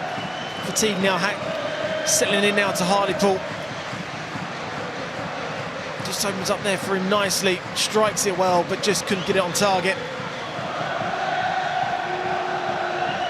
Well, we've become used to late goals with Torquay this season. They've developed a reputation for finishing games strongly. They've even nicknamed it Gary time. They've won 12 matches this season with goals scored after the 80th minute.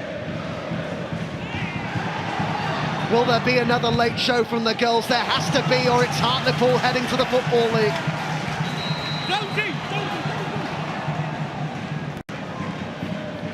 Billy Waters being thrown on in the closing stages. Player who's won a promotion with Cheltenham from this level, with Gary Johnson who passed this. Randell, he'll head back to Plymouth now, who's come off.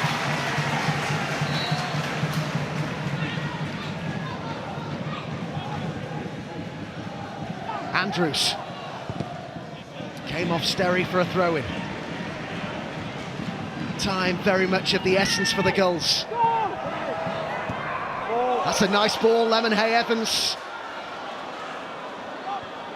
And back to Andrews, and his cross, and Kimpioka couldn't quite get to it, and Wright's in there. Lewis is up from the back, and behind it goes for a corner. Just over a minute to go. Just little moments, Adam. I have to say, Gary Little's heading has been absolutely brilliant, just been in the right place at the right time when it's really mattered. We're right in the middle of Gary time here. Can Torquay find a late equaliser? I'm told the expectation is for 6 minutes of added time. Andrews trying yet another cross. Hartlepool starting to hang on a bit here. Torquay throwing everything at it.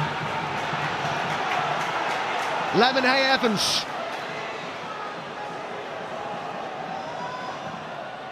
Into the box it goes. They've got just about everybody forward here bar the goalkeeper, Torquay. In towards Danny Wright. What is header? Oh! Has he not scored there, Waters?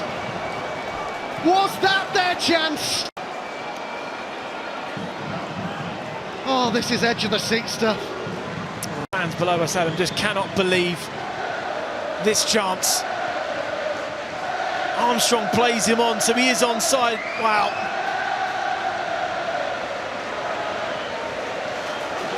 What a chance that was. Just a little touch there, it goes in, he just gets too much on it. Fresh off the bench, he could have sent us to extra time there. You heard the roar, and the board went up for 6 minutes. Can Hartlepool hold out? Can Torquay find an equaliser? It's a whole season's work on the line.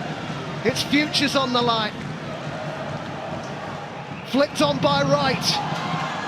Andrews hit it early and dragged it wide.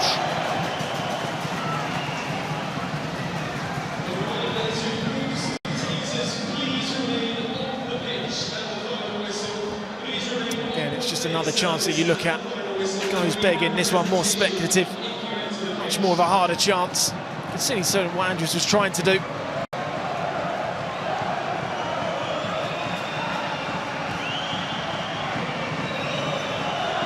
They're having to dig deep out there. Donaldson, the club captain, the man who'll lift the trophy if Hartlepool can see this out, is about to come on. Holohan, I'm told, is the player who's due to be withdrawn. Chance for a long throw-in perhaps here.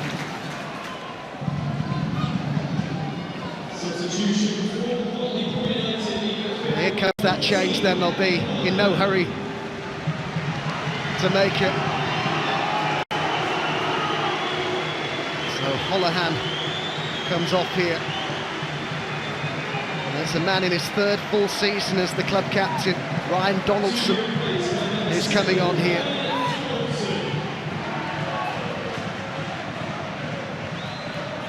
Sent on with one mission, just protect what we've got. Well, I'm sure have been the message from Dave Challoner. Little, Lewis came off right, it's bouncing about in there, and they're struggling to get it clear. Lemonhay Evans, and he's pulled it back, and they've got it clear again. They're holding out Hartlepool.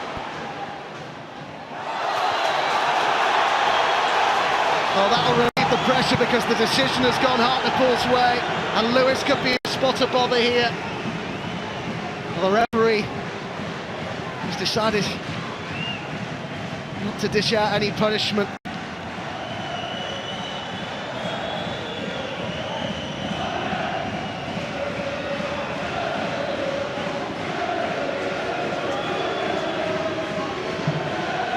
He's on a yellow card, Lewis. Well, Gary Johnson, something of a promotion king, 6 times promoted. But is Torquay side about to fall short here? They're not done yet though, there's still time.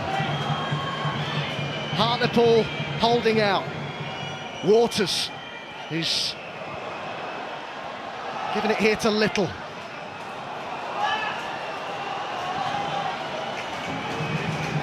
Lewis, it's got to go long. It does go long. It's up towards Kimpioka.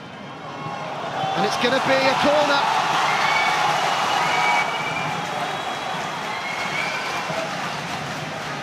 And Hartlepool keep their concentration. Coverland, the goalkeeper's been sent forward. The Torquay fans will hope he can do an Allison here. Into the box it goes. Dealt with by Francis Angle. Disappointing, Adam. Just at one moment, he needs to beat the first player, and he doesn't do that, Andrews. Keeper stayed up here. Into the box it goes, and the keeper's won it! Oh my word! This is scarcely believable! I can't believe what I'm seeing! Coverland has equalised right at the end!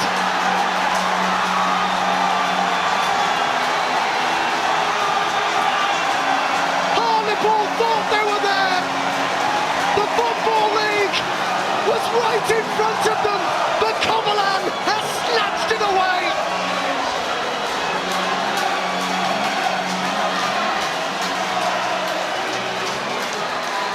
I'm absolutely speechless, Adam. When you think you've seen everything in football, this happens. Unbelievable. They've just penned them back. I question the goalkeeper's position. He's getting nowhere near it. I said he was weak on coming for long balls and crosses. But I tell you what, take a bow, Lucas Coverland, because you are an absolute hero to Torquay United fans. Unbelievable.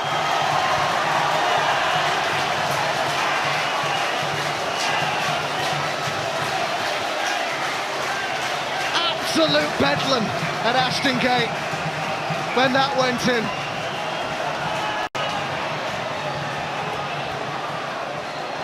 Somebody who played with Oscar, the former Chelsea player in Brazil's under-20s. He ain't bad at dancing either. Played with Coutinho, the former Liverpool player, once upon a time as well.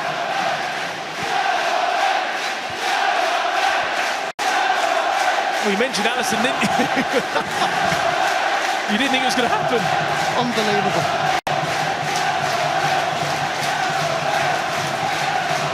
Sometimes you doing this job, things happen, and just for a second you almost don't believe what you're seeing, and that was one of those moments. And we're all level in this promotion final, and we're heading for extra time. But from a Hartlepool perspective, Adam, how do you rouse yourself again after that? Well, he'd be absolutely devastated, Dave Challoner. We're talking about the extra game. The fitness levels, they've given absolutely everything. They've defended 99.9% of everything that's gone forwards. It's stayed in play. It's Lemonhay Evans. They might even find a winner, yeah, Kimpioka. Andrews wants it. Lemonhay Evans gets it. Now it's Andrews. And now it's dropped for Waters. Andrews again. That's it. Full time. We're going to extra time. That man's late equaliser in Gary time. Hartlepool was deflated. Johnson's Torquay rescued it right at the death. Half an hour of this still to go.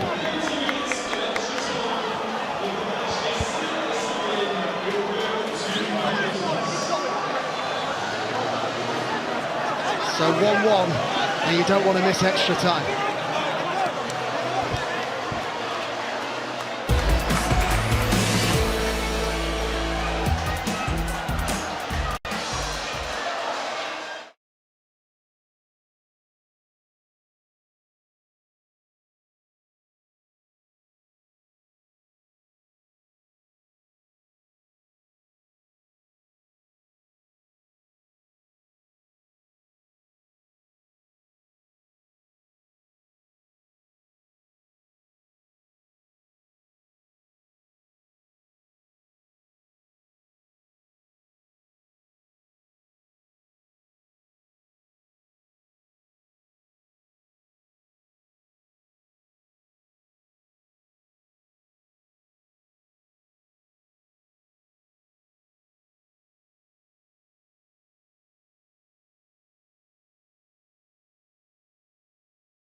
Thanks, Matt. Well, it's been the longest season ever. We might as well have another half an hour. But how Hartlepool, Adam, start extra time is going to be very, very interesting, because they're the team, they've got to somehow lift themselves. Well, they certainly do, and the substitutions that Dave Challoner made was almost just to kind of see that goal advantage that they had out, and the changes that Gary Johnson made. The balance of his sides seems better suited. But it honestly, just that momentum completely changes now, because you've worked so hard. We're talking about the extra game that Hartlepool have played, but it's the mindset now. This is when you look at your Featherstones, your Liddles, your Donaldsons and players like that to really, really step up.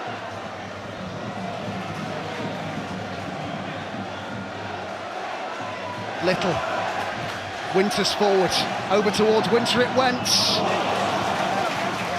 And behind for a goal kick.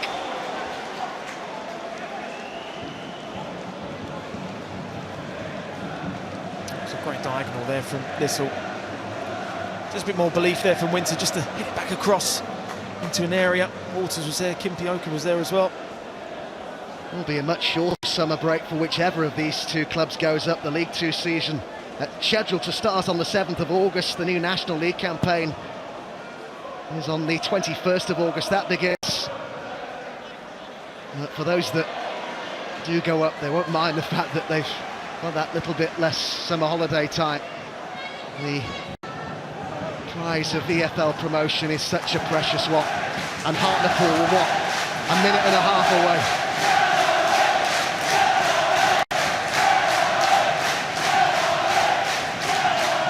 Lemonhay Evans.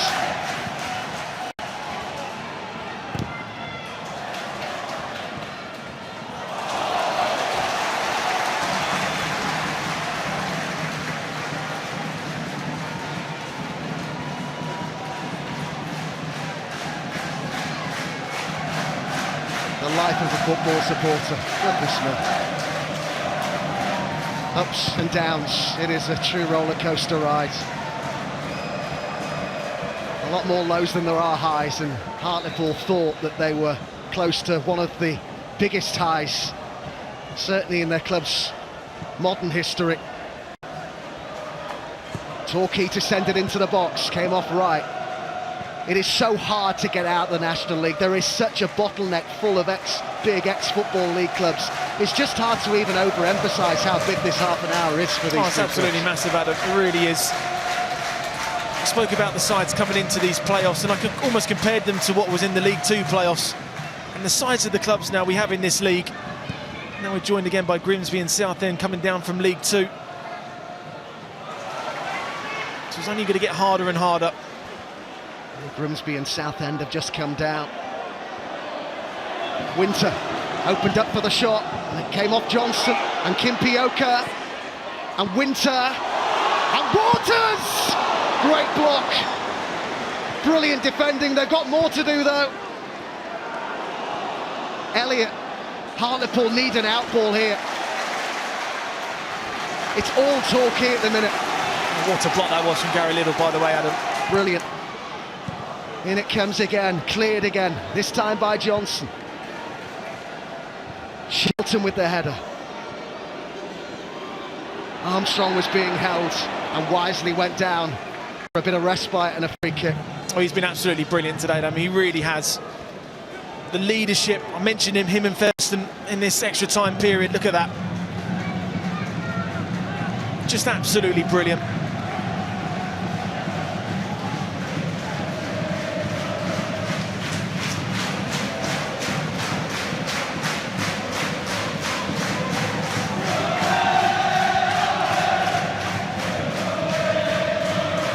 Elliott. Francis Angol ignored. Inside to Nicky Featherstone. His experience is now so important in this sort of situation. Francis Angol goes on the outside. That was not a bad ball at all, that. Because nobody really anticipated it. Kimpioka. That was a great ball. I know the momentum is with Torquay United, but you have to keep your concentration as well. Because that was a great ball from Francis Angol there. Just the runs were just a little bit too early. Little. Asa Hall wants it. Winters inside. Andrews was asking for it too. He decided to hit it, but got right underneath it there, Andrews. That was good shape there from Hartlepool. The ball to left and right there, but decision making not the best option there from Jake Andrews.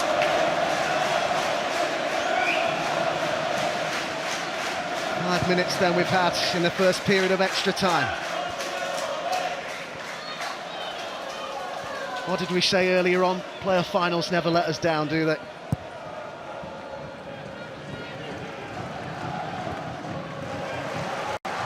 Where will this storyline take us next?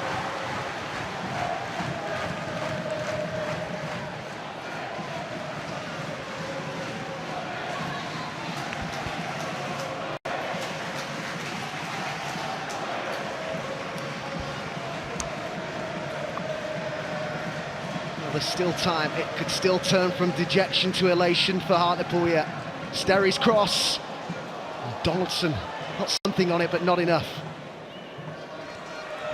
Francis Angle looking to hit the byline, pulled over a good cross, and Donaldson hits it, and Armstrong was there too.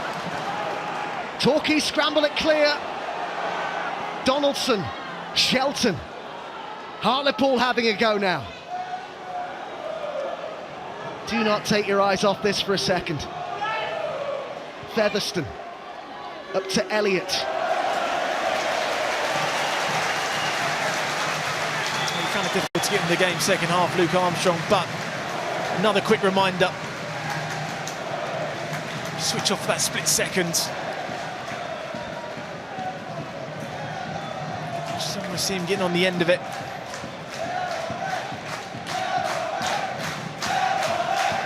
Looks just buzzing up there, doesn't he? Probably just got a little bit of his shirt before Armstrong could certainly get there, but it's a timely reminder for Torquay United not to switch off. Waters with the pass, Little, Andrews down the left. Crossing towards Kimpioka, the goalkeeper came a long way, but a good take.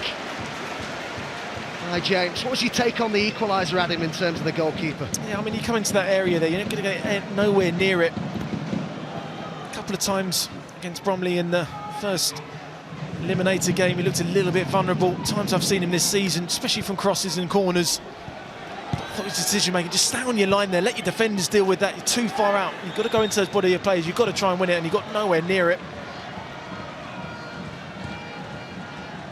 Armstrong, Sterry, Featherstone, Sterry, deflected, and Elliott was there. Well, there was some appeals going on there. There was some suggestion of handball from the Hartlepool supporters, but it's a corner that's been given. I thought it fell there to Danny Elliott when Sterry struck it. It's one of those looping awkward ones.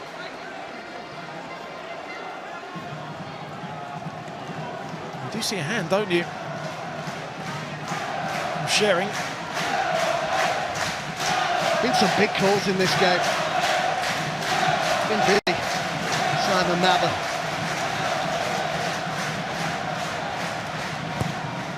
Featherstone takes it, Coverland gathers it.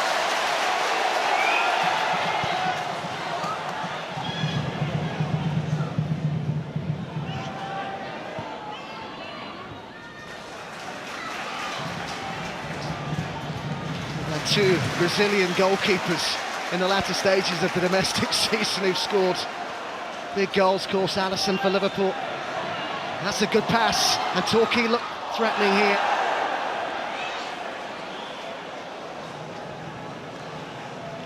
Who's going to step forward and be a match-winning hero, you wonder? Gary Johnson and Dave Challoner, two such experienced men in the game. They must have thought they'd seen it all. Step forward, Lucas Coleman.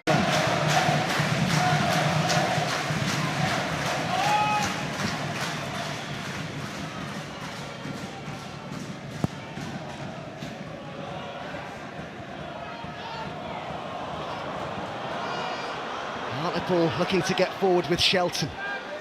Elliott had peeled wide. Donaldson's arrived in the box. Featherstone. 10 gone in the first period of extra time. Sterry. Winter met it with his head. Whipped by right, and off goes Waters. He's got Kimpioka central. Wright's up there as well. Hartlepool have got numbers back.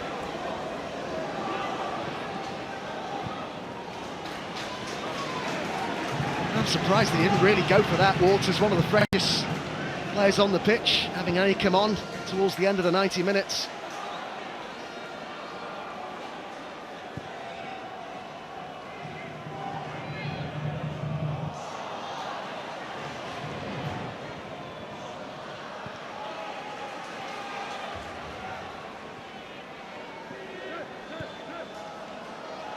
Little certainly has toed and froed so far in extra time. Waters. All right. First touch took him away from goal. Waters hit it. Gathered in at the second attempt by James. Kimpioka was looking to gobble up any spill there. Centre forward play there from Danny Wright. Holds his run really, really well. To say, it's a decent hand there from Brad James. Great first touch there from Waters, great strike as well. To say, that was a good save. It's a soft left hand there that stopped the ball going out. It's a big call really from Dave Callanan to keep James in the sights with, of course, Killick fit again now. His regular first choice keeper, Andrews,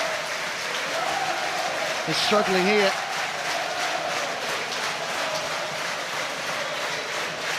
Just a reminder, you do get an extra substitution in extra time.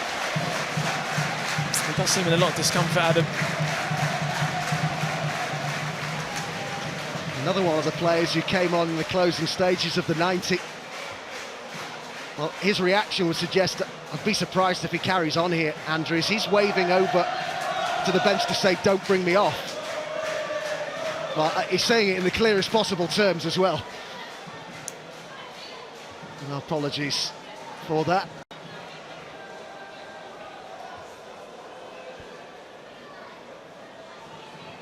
I'm told, the word is down on the touchline, that the physio has told Andrews he needs to come off, but the player is saying, well, as you've seen, no.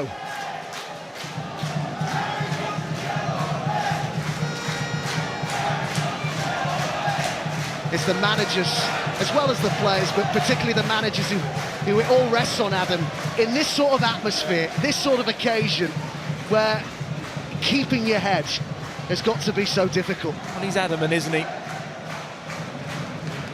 He's fine to carry on. How much do you trust the player, though, in this sort of circumstance? I think concussions, I think you have to take the appeal of the experts.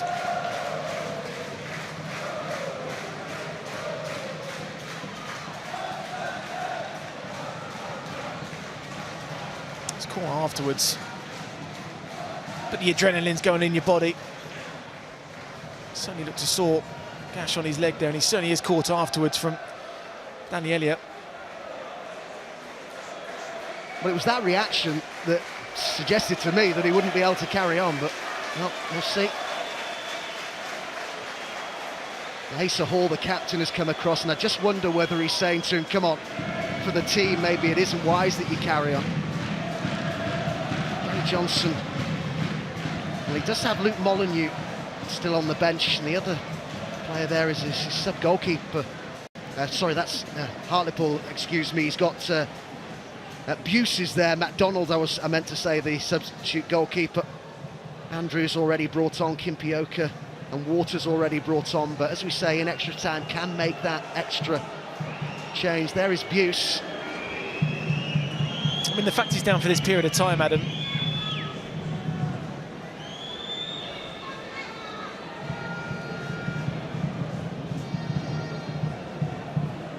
quite an unusual situation, this. I have seen it before where a player is refusing to come off, but it puts his manager in a really difficult position here. I've been in this position myself, Adam, and I'm sure the boys have as well. That you want to carry on and you don't want to go off,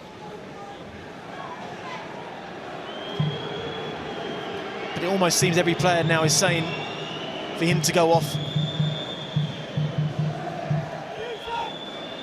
The abuse is being called over by Gary Johnson.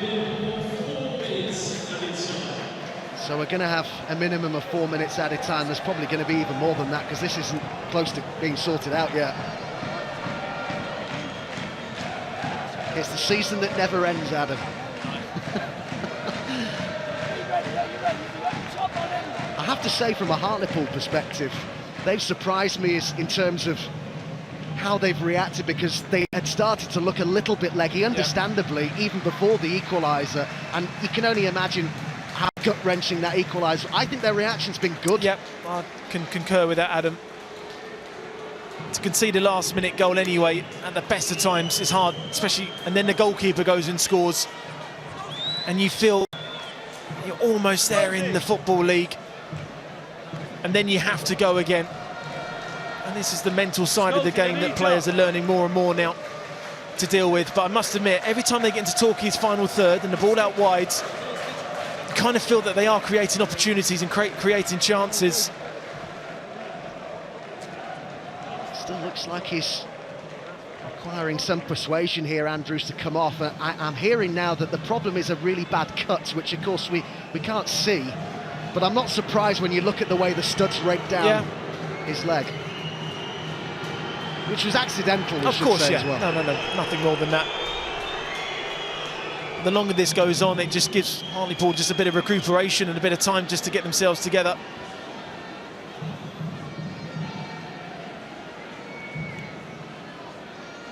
It's been stitched on the pitch here. Are you surprised that the referee has not intervened in some way here? Yes.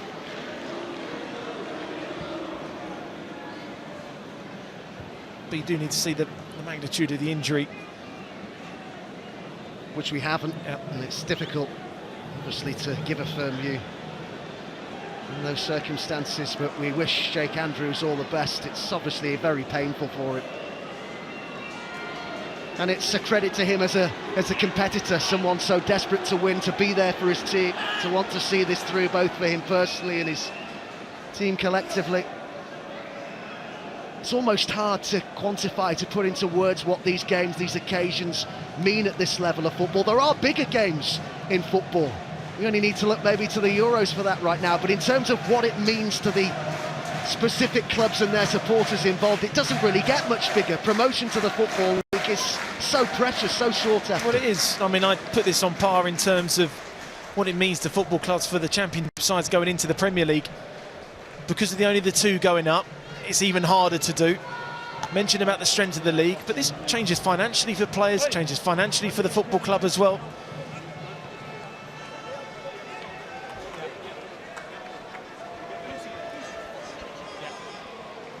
Well, let's hear from the boys, and Matt, I'm sure they've got plenty to say.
Yeah, you just don't know what's going to happen next here, do you? Our best wishes to Jake Andrews. Abuse is on. He's used to coming off the bench. He's come on as a sub in 3 of the last 8 games. It was a 9-minute stoppage, that, by the way. Francis Angle. Donaldson.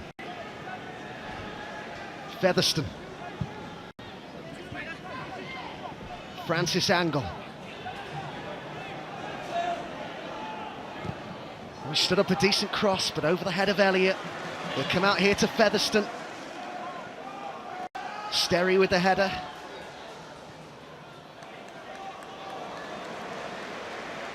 Odusina.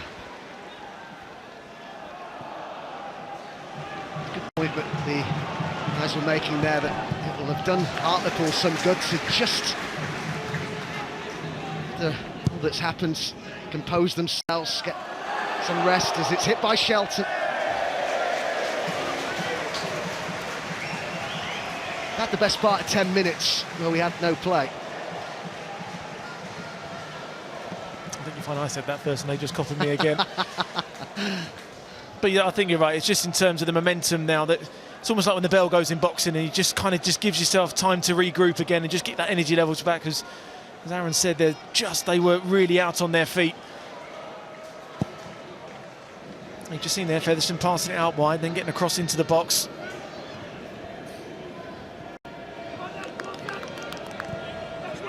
Walters.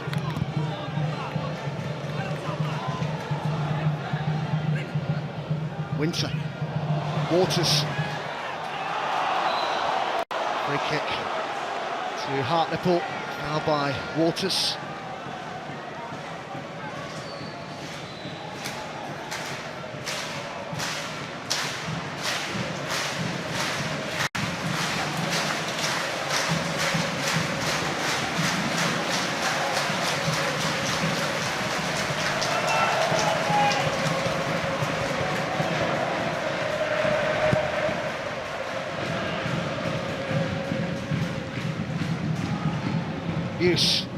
Kimpioka's made a run. He's got the pace to get there. Been tracked out by Odusina. Oh, lovely bit of skill. And into the box he goes. And Wright's waiting. And it's going to be a corner. That's a great ball over the top there. That's what Kimpioka's going to do. Stretch play and really test the likes of Odusina down one side, Johnson down the other. Does well there, Jamie Sterry, because it's one of those ones you want to just try and get your toe in and try and get something on it, but just holds the challenge off.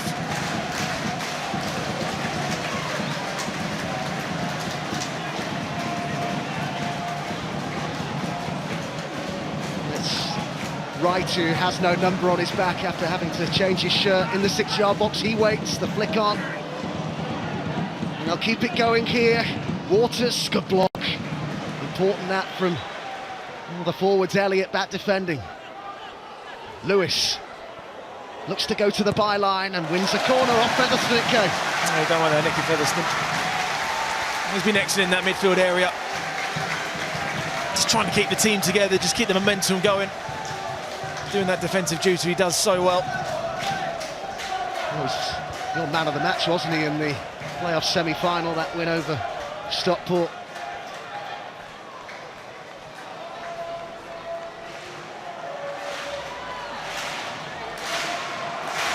Little to take it.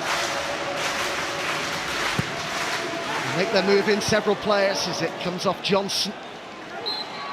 Out to Winter. Up the whistle goes for half-time in extra time.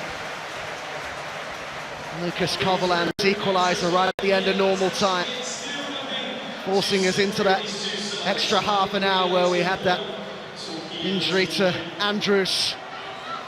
Another 15 minutes, maybe even penalties to go yet at Ashton Gate. You don't want to go anywhere.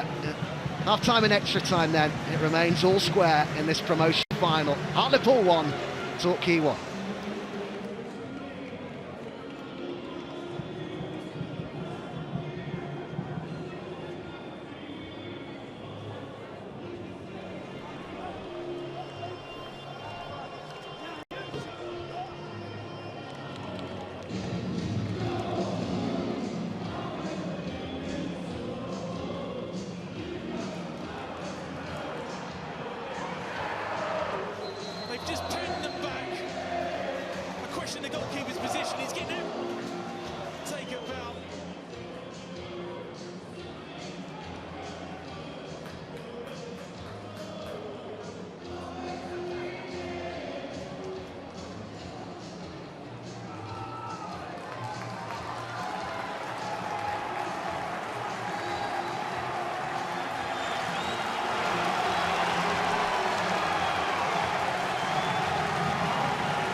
Yeah, just to echo what Aaron said there, I couldn't agree more. These, for me, have been the best National League playoffs I've ever seen, certainly since the new format. And do you know what, Adam? I think, yes, we've had great games, but the supporters, what a difference the supporters have made, and how big this 15 minutes is for these two sets of supporters. Oh, absolutely massive. It's just now to character, desire, and just giving absolutely everything that you have to just try and find yourself that winner with a bit of quality. I hope it is that, not a mistake out of it, decides this game, if it's going to be decided in extra time.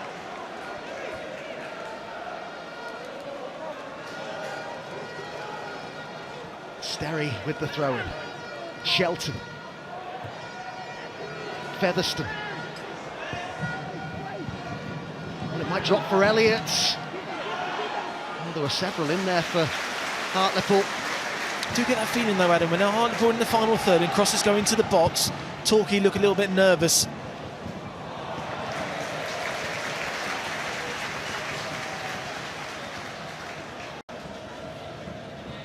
Well, whoever goes up today, it's been a season of big progress for both these clubs. Torquay ended the previous campaign 14th, runners-up this time round. Hartlepool ended up 12th last season, 4th this time.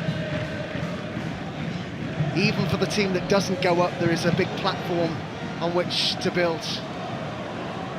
But how desperate they are to reach the promised land of the Football League.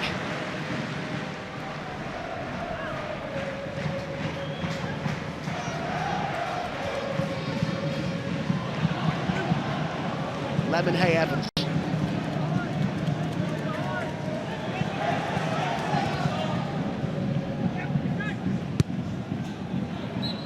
Quite kept in by Yoka. I wonder if Coverland's on a goal bonus. He'd happily give him one, I'm sure. Oh, sure. I suppose we have to say that word, penalties, and you have to wonder whether the managers, I'm sure they already know who their penalty takers will be. Yep. I say there's one thing having penalty takers, the next thing for players to put their hand up and put themselves in that situation. Why not penalties? Right. Winter. Hall. Buse to Lemonhay Evans. Overhit the cross.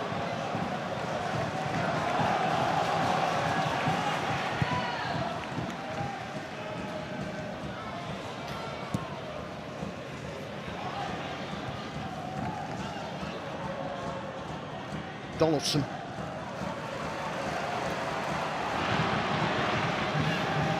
Sterry spotted the run. Elliott. It's the foul there by Elliott on Lewis.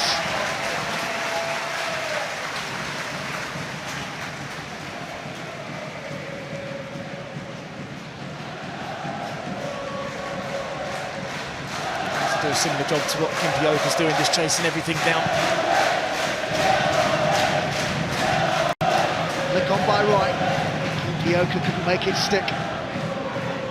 Odishina.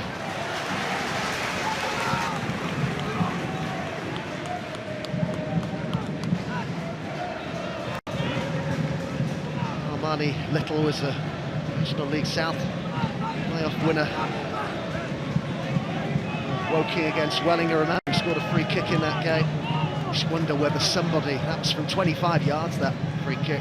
Just wondered whether somebody could produce real moments of quality to win this in what remains. And I think you just said, Adam, you just hope, you really hope, after all that we've seen now, that it isn't a mistake from somebody that proves costly. I say that, of course, from a neutral perspective.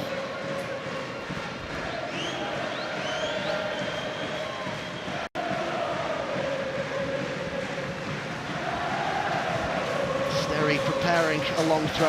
Got plenty in there. Pulls. Distance on it. And is it going to drop? Well, the referee has given a free kick. I think it was for a high boot there. It's on Joe Lewis there. Having to go in.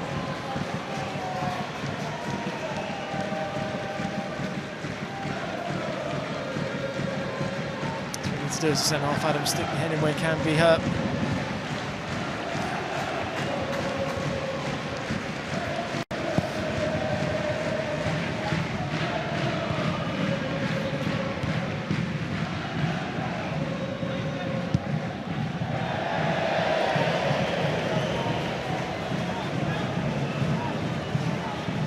Just gone a little bit flat, hasn't it?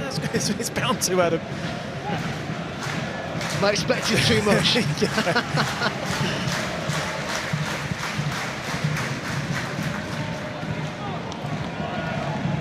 Put us in the players' minds here, Adam. What are you thinking in terms of penalties? How hard you've had to work? Yeah, it's just everything, and I think just be one of the ones to put your hands up. Just make it easier for the manager to make the decision, to have five hands up to take it, rather than just them picking somebody that doesn't really want to take it. Just that put more pressure on him. Armstrong looking to put a bit of pressure on, and Coverland came out of his area. Won another header.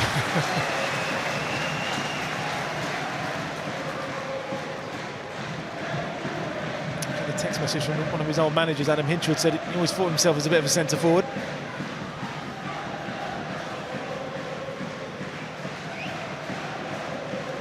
It's one of the moments of the season, isn't it? At any level.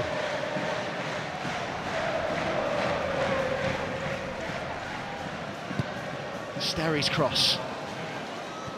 Francis Angle.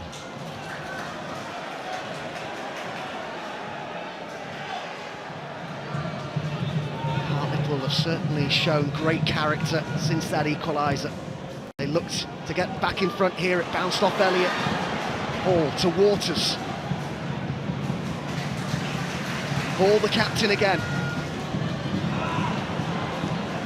The intention, I think, was to use the considerable pace of Kimpioka, but some way of finding him that pass. Yeah, Lemon Hayden just down the left-hand side was maybe the better ball, then just try and stretch it out that to that right-hand side. They're still trying to get behind their side. Both sets of supporters have been magnificent, but you have to give so much credit to the Hartlepool fans when you consider it's a 10-hour round trip for them. In fact, it's so far that the club even chartered a flight. Kimpioka chasing down. That flight, by the way, the tickets were £335 each, and it sold out. An hour and a quarter it takes from Teesside Airport to Bristol.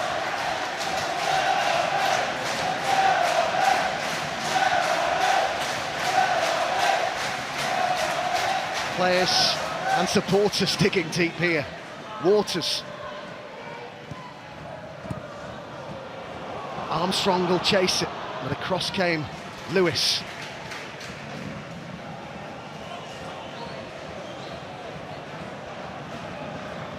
Tension, the pressure is palpable, isn't it? You know it from Dave Challoner, that you would know it from some of the supporters, though.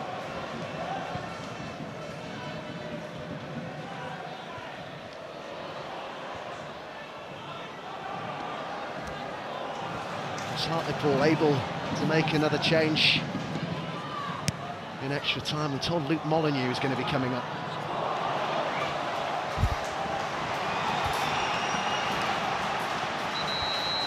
We're around 6 minutes away here from penalties, and all the players, so many of them now, are struggling.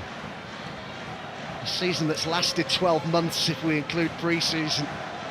It's going to catch up with you at the end of an absolute marathon of a season, a marathon of a game like this. It just seems now that, as you mentioned, that Hartlepool players look pretty fatigued and pretty tired now. You can clearly see the Torquay United players are the same as well.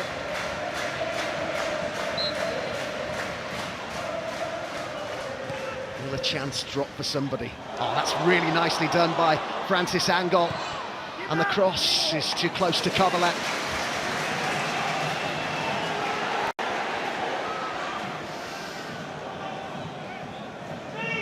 Is there also a sense as a player, Adam, with 5 to go in extra time, that you don't want to take a risk. You don't want to be that man who makes that mistake.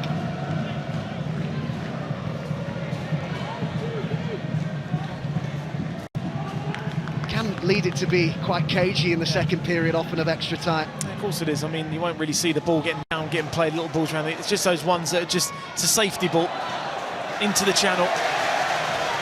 Right with the throw-in, he's found Waters. Waters with the cross. And it'll be a corner. 5 to go. Yeah, well done there, Danny Wright. She just took it quickly for Billy Waters. As you mentioned, just to take your time and then get everybody up. Just a quick throw there. Just kicks Hartlepool on the back foot. Just one of those unfortunate deflections that just comes off your own player.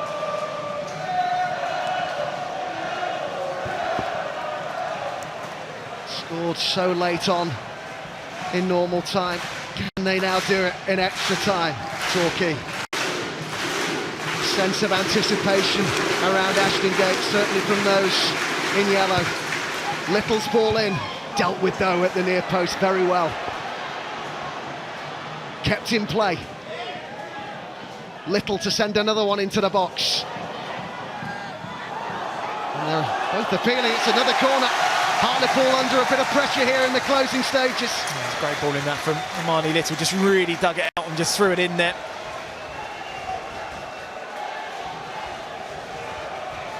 And they're right again, what they're trying to aim for. All the work they do during the season and working on set pieces, working on concentration, on organisation, so key here for Hartlepool. Torquay hope it will drop for them. Plenty of pace on that, and the header is off target, and it's a goal kick. Hartlepool can breathe again. Yeah, difficult chance that for Danny Wright. Just gets caught underneath it a little bit there because he couldn't then generate the power back towards goal.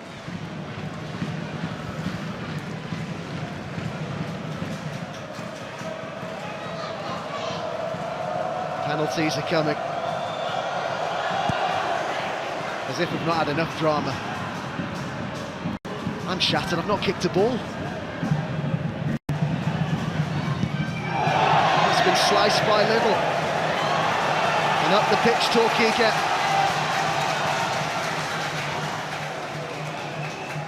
Buse. Lemonhay Evans. Another slice clearance. Just a tight clearance there. Those legs must be so heavy out there, particularly for the Hartlepool players who remember have had an extra game in the playoffs. Torquay putting the pressure on in the closing stages here. 2 minutes to go. All being dried off here for Lewis. Plenty of pace on it. Lewis might meet it with his head this time, he did, and the keeper's come for it. Good claim that time by James. Yeah, well done there. Just when you need the goalkeeper, just to relieve the pressure. Brad James does that brilliantly.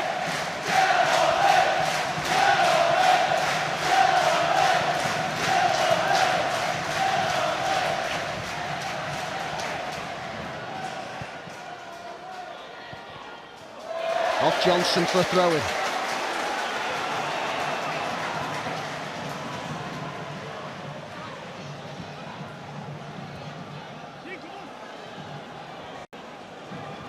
Supporters won't be able to take too much more of this. It's into the towards the edge of the box it went. Elliott.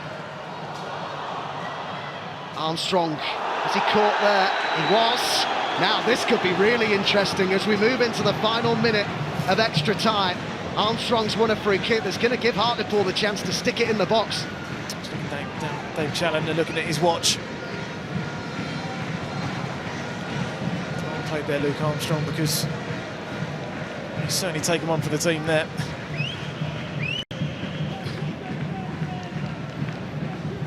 I think he's going to need a minute here.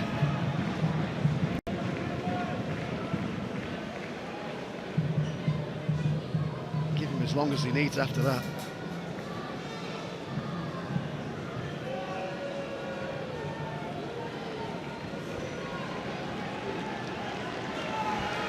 So we're heading into added time and extra time. Yeah, that's right, Dave. There's not long left now.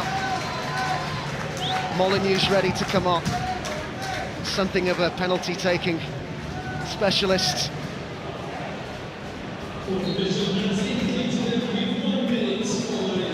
But could Hartlepool win it here, right at the end? Coverland's some way off his line. Into the box it goes. So many forwards.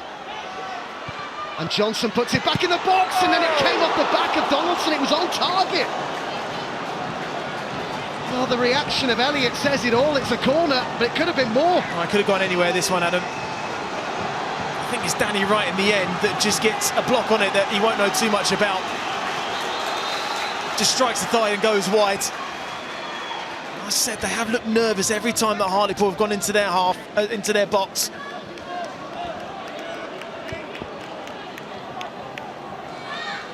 Nervy end to the game now for Torquay. That change being made then. Odusina, the player, is going to be replaced by Molyneux, perhaps with penalties in mind. In the 32nd minute of extra time. Surely this will be the last chances. In it goes again. And the keeper spilled it off the line. Was it over? Goodness me. Another heart-in-mouth moment. And that's it. They cannot be separated. And it is going to go to penalties. It has just been a quite remarkable game of football. Hartlepool thought they were in the Football League after that goal in the first half from Armstrong, but Coverland's equaliser took us to extra time. No goals in extra time. And now, whoever's to go up, it will be decided by spot kicks.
Hey, how much do we work, Johnny? Come on.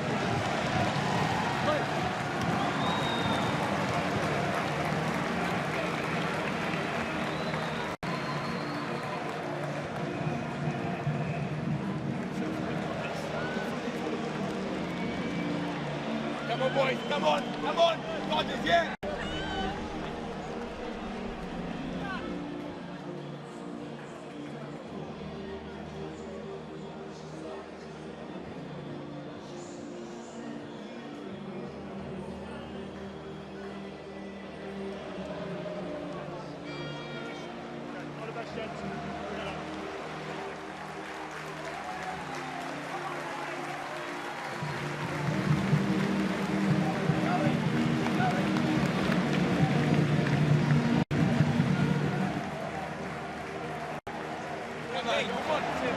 Come on.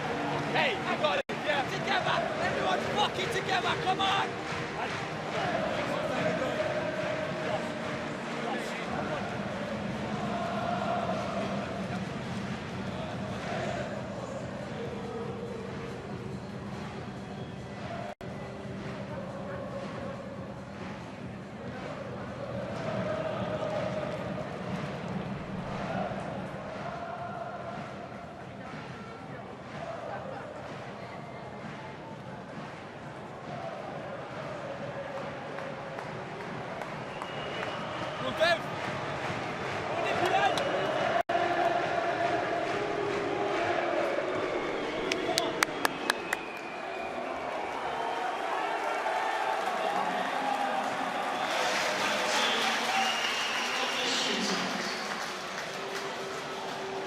Yeah, Nicky Featherstone, the current longest serving player at Pools, as part of the side relegated, desperate to get the club back into the Football League, and he goes first.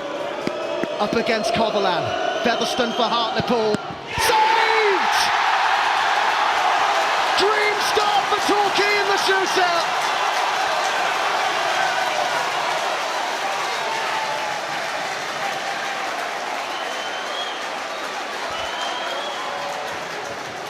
Well, he's playing the mind games, isn't he? Before he takes it. It's a comfortable height, isn't it? Geeing up the crowd as well. Waters to put a goal up. Oh, he slipped!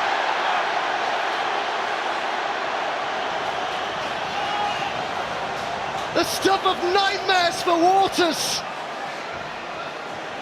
And it remains goalless in the shootout. Well, it's a John Terry moment, isn't it? Well, in being for the save, the next penalty is absolutely crucial, and Hartlepool been given a lifeline. This is just the game that keeps on giving. Armstrong now, Hartlepool's goal scorer in the first half. Saved! All three penalties haven't been scored, and Coverland is having the day of his life out there. Well, he's certainly enjoying himself now, isn't he? Just got to be careful, stay on your line to not give any improvisation there. Back to Hartlepool.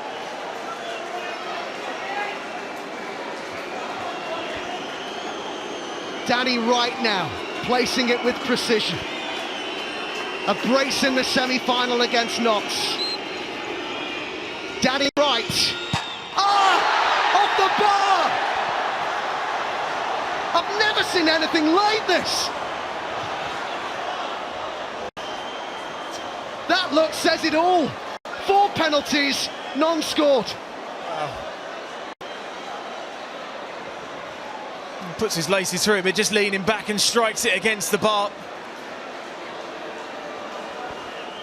Shelton to go next. Being psyched out perhaps by Coverland.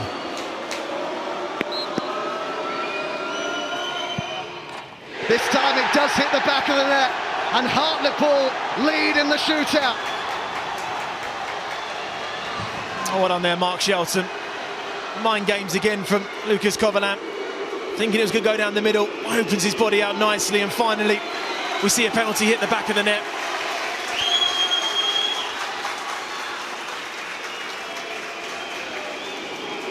It's the Torquay captain, Asa Hall, their top scorer this season. Can he convert it? He can! All square. Emphatic, that strike. Well, he is the penalty taker for the club.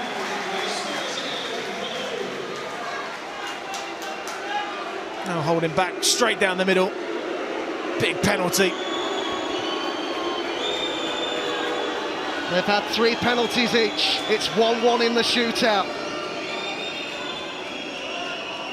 Sterry, who, in his own words, has had the most enjoyable year of his career at Hartlepool. Only joined them in December. To put Pauls back in front. Confident penalty. Really well taken. Coverland beaten this time. Yeah, quality penalty. Never too sure off a short run up, but when you strike it like that, you can run up to it how you want. Just composes himself for that split second, goes into the side net in there. No one saves that one. Lewis steps forward for the goals. The pressure unrelenting.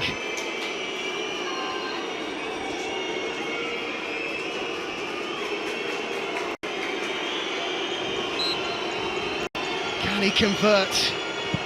He does. That's a really good penalty. Sent the goalkeeper the wrong way. That was a pressure penalty there for Joe Lewis, because he knew he had to score. Otherwise the miss will put the momentum right back to Hartlepool with a winning penalty. Confident there.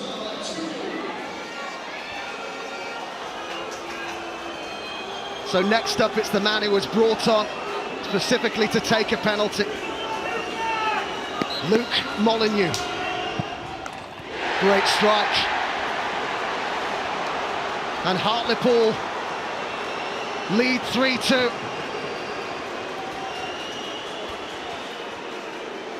This Torquay's 5th spot kick. So much pressure on it. Has to score. Armani Little forward to take it. Some of the Torquay fans can't look.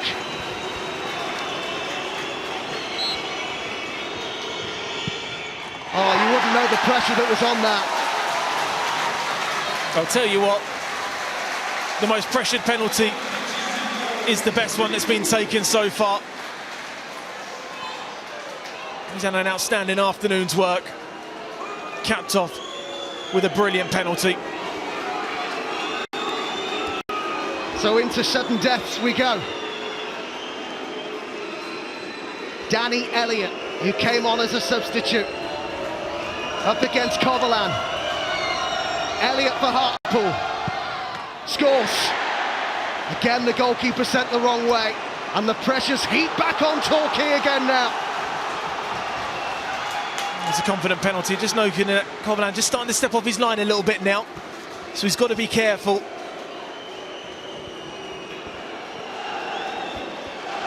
Well, it's the Torquay player who made it into the National League Team of the Year.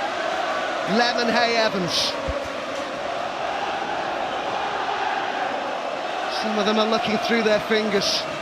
Lemon Hay Evans must score. And he does. Precise. All square again. Well, another confident penalty. In fairness to Torquay United, when they have to take it well, they've done it. And now you get into the ones, Adam, where they maybe haven't put their hands up, and they're the ones that have to take responsibility.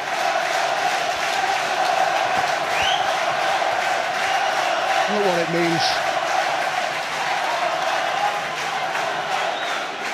Donaldson, the club captain, the man who will lift the trophy if Hartlepool win it. Donaldson for Pauls. Brilliantly taken. And the more pressure that's been put on these players, the quality is just shown again. And that's a quality penalty there from Ryan Donaldson that now puts the pressure back onto Torquay again. Well, it's Matt Buse who steps up with the score at 5-4 in the shootout in sudden death.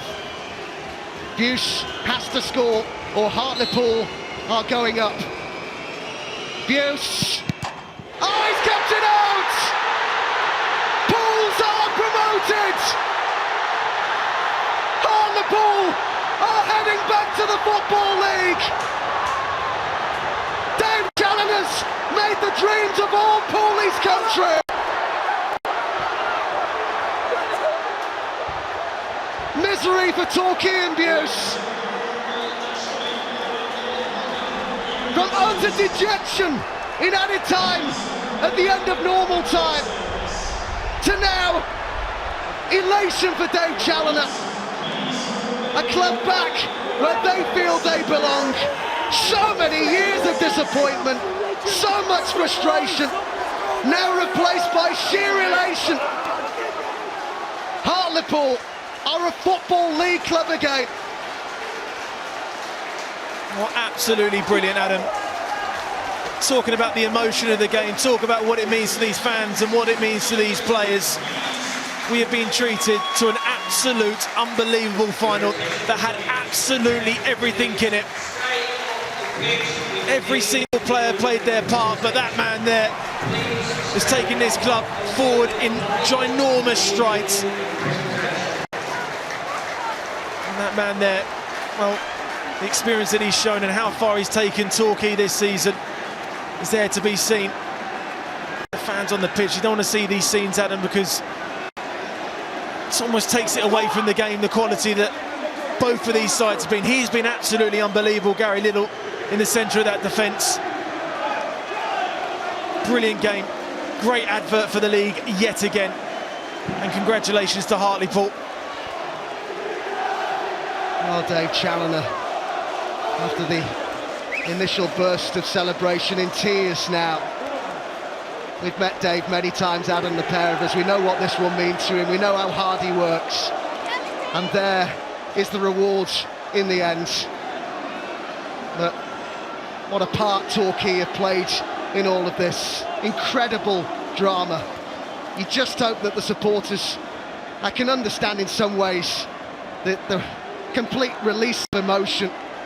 Their last promotion back in 2007, but they will have to get off the pitch quickly here. But from a Torquay perspective, could a goalkeeper have a better day without being on the winning side? No.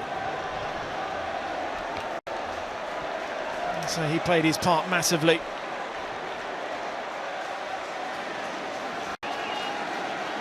But how long Hartlepool have waited for this, what this means to this football club.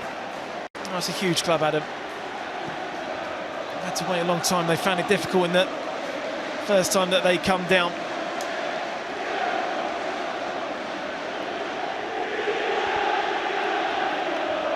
So here is the save that has put Hartlepool back and taken them back to the promised land of the Football League. Buse denied by the on-loan goalkeeper. It was a big call by Challoner to pick him ahead of Ben Killip, who was fit again, the first choice keeper. But just look at that wave of emotion. So Hartlepool promoted. Let's get some reaction then down pitch side with Jeff Brazier. Brad, have you ever played in a game of football like that? We're still catching our breath. No, honest, I don't know what to say. I mean, roller coaster of emotions. You've seen that goal in the last minute, you think it's gone, but the lads worked hard in the last 30 minutes and then just got into penalties, and then luckily just gone the right way and saved. I'm honestly, best feeling in the world. It was a really extraordinary penalty shootout as well, with the first 4 penalties being missed. What was going through your mind when you faced that last all-important penalty? Yeah, well, I knew he was to win it, and I knew seeing him stepping up, and he looks that way, and I'm just committed that one way, and I've just dove there and saved, and I don't know what happened after that. Well, listen, you've sent Hartlepool into the Football League, or back into the Football League, so congratulations. You played a pivotal role in the game, actually, before that. They had a few chances disallowed, maybe rightly or wrongly. What's your views on that? Honestly, I'm sorry I didn't even hear what he said there, but I just want to say, can I just say, like, credit these lads, because they dug me out there in them last 30 minutes after that goal. What did they dig you out from? Just that last goal, you see. When I come there and they score, I mean, if I stayed, then who knows, I'd probably save it. So they work hard for everyone, and just thankful that it's happened the way it has. If it wasn't for the save and what the lads done, would you have gone home with some regrets today? Oh, 1,000,000%. I wouldn't have slept for a week, promise. But when you turn around and you see the Hartlepool fans celebrating, knowing you was a massive part of that today, how does that feel? Look at that, unbelievable. Look at it. Brad, congratulations, well done for what you've done today, congratulations.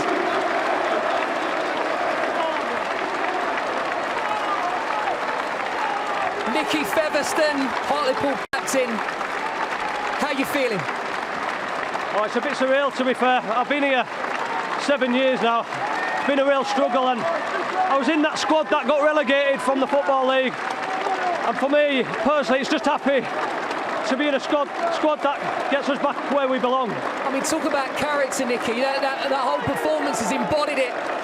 You were seconds from going through, then you had to deal with the disappointment of Coverland going and scoring that goal. Yeah, I don't know how long was left, to be honest, maybe a minute or two. Is that what it was? Yeah.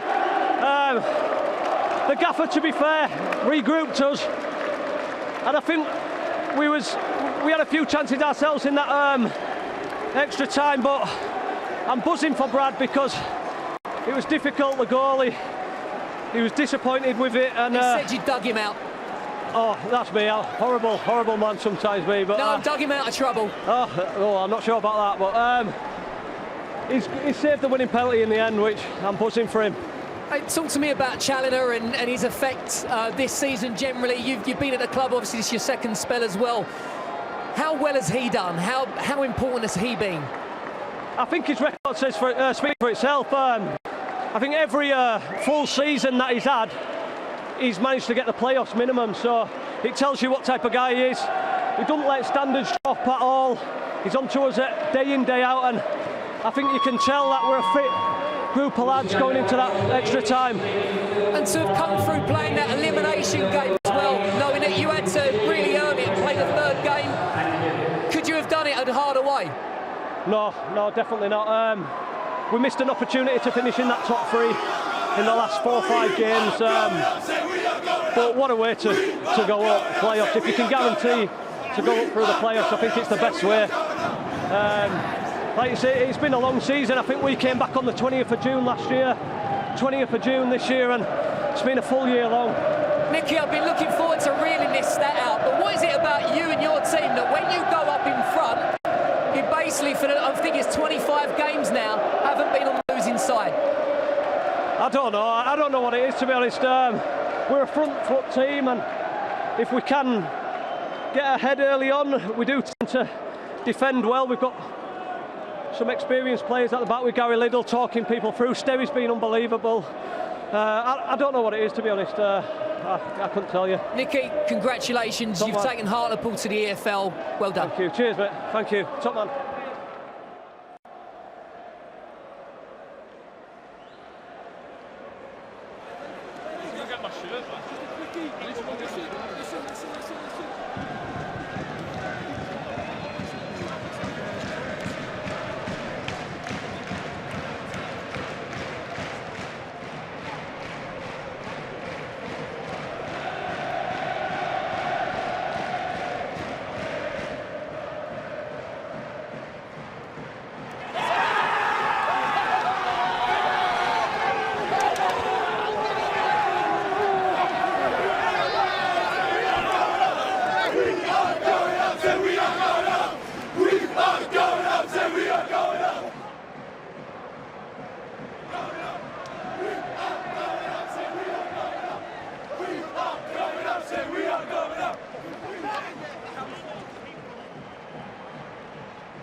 Yeah, thank you, Matt. That's what it's all been about. What a day, what a game, what a sense of occasion. And it's all because of how precious the prize is. A place in the Football League, so sought after, so hard to get. It's almost become a cliche, Adam, hasn't it, how hard this league is to get out of. And it's why games like this mean so much. Oh, man, it means absolutely everything. And we've seen teams get into promotion finals like Fylde and get relegated the next season. We've seen teams get into the playoffs, and we don't see them for a long time. We've seen teams get into the playoffs and end up in the relegation zone. So the turnover in a season in the National League in particular can be very, very different. One year you're signing players that come and do jobs, and other seasons they come and they don't quite do it. So this is why it's just so important to try and see this out and get yourself promotion. I mean, they've been absolutely brilliant. We talk about the best footballing side in the league, and I look at Hartlepool, the way that they've improved from the start of the season to where they finished the season under Dave Challoner. The signing of Armstrong was absolutely vital in that. Sterry coming in as well, the three in midfield. I mean, there's a case for absolutely everything that they've done this season, and they've had to grind it out as well because there's been good teams, and they've beaten good teams to get here in Bromley, in Stockport and Torquay United this afternoon. For me, they've got the best manager in the league in Dave Challoner. He's absolutely brilliant. The record speaks for itself. But I have to say, it was a magnificent game of football that we were part of today. Yeah, just staggering what we've seen here at Ashton Gate, how it delivered on its potential. And we're going to see, of course, Donaldson, the club captain, come forward, who's largely to make do with the role as a substitute this season. Nicky Featherstone has worn the armbands, and they're both there as well. Well, hopes and dreams of Hartlepool supporters have come true today. Pools are promoted. The National League playoff winners. Up to the Football League they go. Now they can relax. Now they can celebrate. In the game, they went from the lowest low to the highest of highs. Hartlepool promoted back to the Football League. I've been there myself, being promoted via the playoffs, and it's the best way to go. It really is.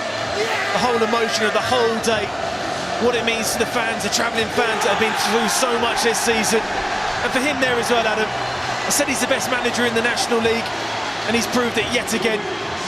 He's come in and done an absolute magnificent job. Look at the emotion, what it means to him and to the players and to all the fans. And we wish them well in League Two. Yeah, what an end to the most remarkable of football seasons. The final domestic fixture of the 2020-2021 season. It certainly lived up to its billing, lived up to its potential. And big congratulations to Hartlepool United, Matt.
He's got it before.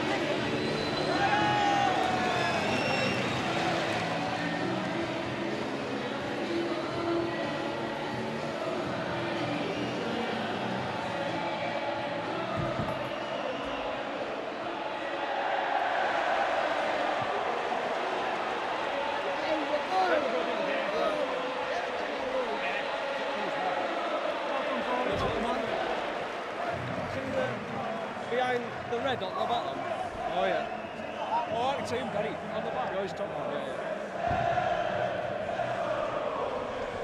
He can never miss one.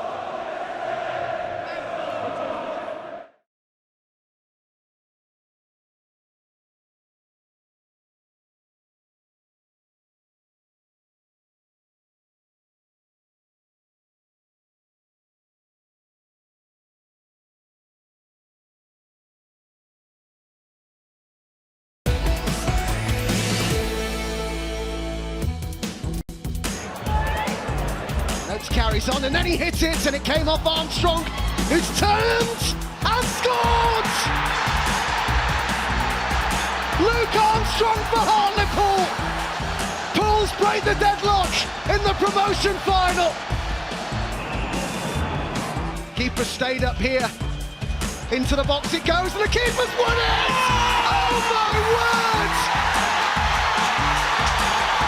This is scarcely believable! I can't believe what I'm seeing!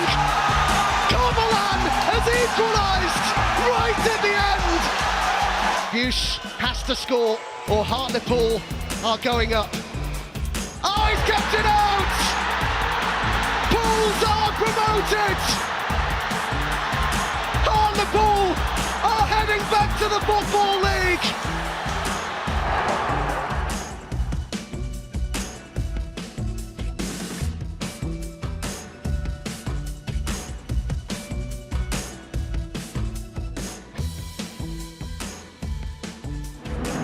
Dave, you look delirious. Can you describe the emotions you're feeling at the moment? I can't, honestly. Listen, I probably knew, regardless of the result, I was going to be crying at the end of the day. It's not a great space to go into a game into, but there's so much on it. I wish we'd have won it half an hour, 45 minutes earlier, to be honest. But we've had to come through adversity, and when you do that, there's no better feeling. You were literally seconds from doing it in normal time. What was going through your mind when their goalkeeper goes up and scores that goal? You don't want to know. I was probably cheering when Alisson did it for Liverpool, as I'd been a Liverpool fan, and then all of a sudden it comes back and bites you on the backside. But listen, Brad will take the blame for that in terms of coming and not getting there. But then he's made up for it in the penalty shootout, which is someone's got to be a hero. And again, I suppose like football works, you almost go from villain to hero in less than 45 minutes. You've got a squad full of heroes there during the course of the season, and obviously what you achieved today. You've constantly dealt with disappointment, and you've had to come over things and bounce back, and you've done that so well that you're now in the Football League. Yeah, listen, there's no better stage than to do it. You're going to be tried and tested. We'd spoken about it before the playoff scenario in terms of the last two games. We've not really been challenged, if you like. We had a little bit of adversity when we had 3-0 to 3-1 against Bromley, but we obviously went in front of Stockport and held on. I was disappointed with our second half, because that goal was probably coming from half time, and the players made the decision to defend the goal, which I wasn't overly happy about, and then things can come back and bite you. Thankfully, we can learn lessons from it in the ultimate victory. Losing Rhys Oates as well, that looked like that could be pivotal. Was you worried?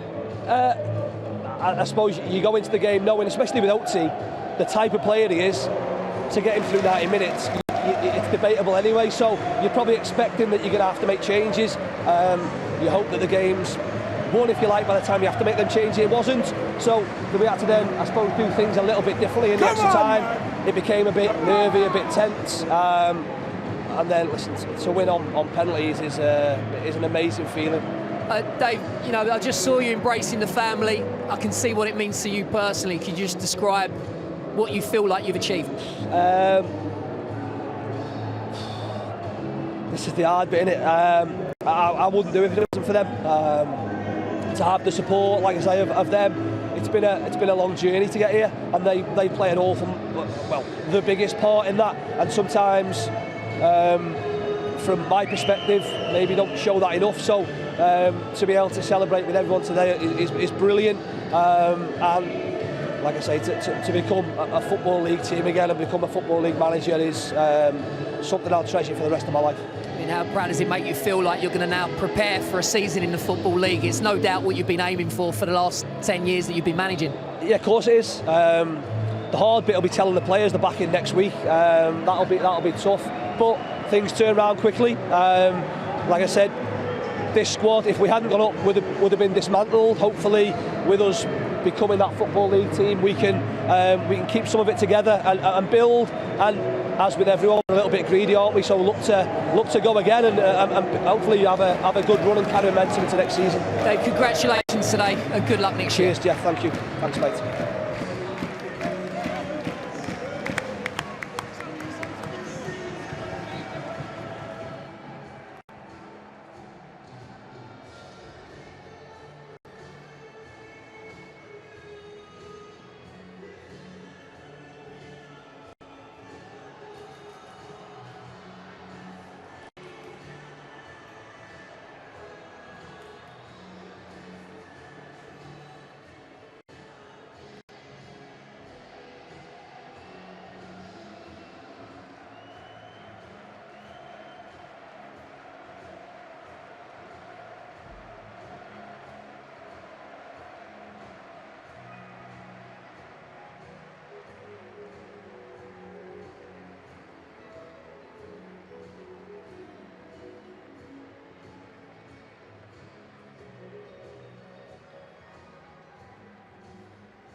And you won't generate any power